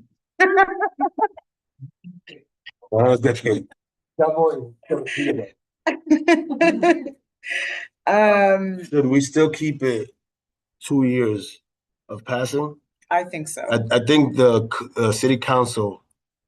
Again, if the city council has a rule and they're not gonna change it, then it doesn't serve any purpose. But what I think we're gonna do, as I understand it, and then Leo again will be a model of, the sort of thing we want to do, is guidelines currently do not work for young people who, Yeah, I agree.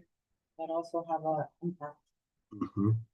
And I think that's what, the missing piece, certainly in the case of Leo, is that the rules don't work for young people, and there are young people out there, and we know of one that should have a street corner named after them.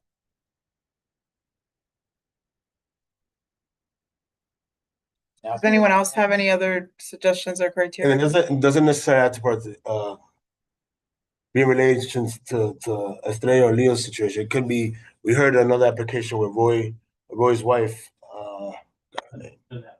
that's Donetta Riley. So we can use that also to broaden our thinking, because again, we want rules that honor, significant individuals. And I think the other thing is we will all brainstorm over the summer, including you guys and the rest of you from the community. And when we get together in September, we will have these ideas. And I think, again, we have several paradigms of representing people who rules currently don't allow to have them. I'd be happy to do some research too, just curious about what other cities Maybe in New York or municipalities do in New York or other boards, how other the other criteria on the boards. I feel like that would be very helpful. So I'm happy to at least take the lead on the research part of it. Or if Carmen or staff can give us any input from other council people. So when is the meeting in September? Sorry. The first Monday. But it's Labor Day, so it may be, Week after that it may is be Labor the Day. week after that, maybe September 8th, Yeah, it's gonna be September 8th, for sure. September 8th. Mhm. Just of what I've just heard, the thing that seems most powerful is that after someone passes, that their legacy continues. Because now as I'm thinking like, this street sign does not have an end date on it. I like that actually. 10 years from now. And that's why you're coming in September and giving us ideas.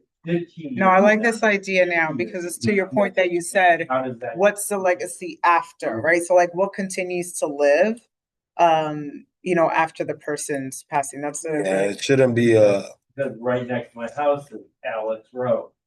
Now, I don't want to get his fight and food, but more important and whatnot. But apparently he was like, the number one person in the political machine for like 25 years.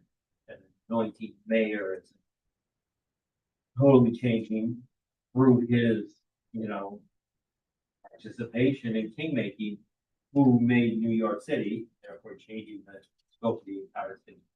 The other one I know about is Lou Walters, who was Barbara Walters' father.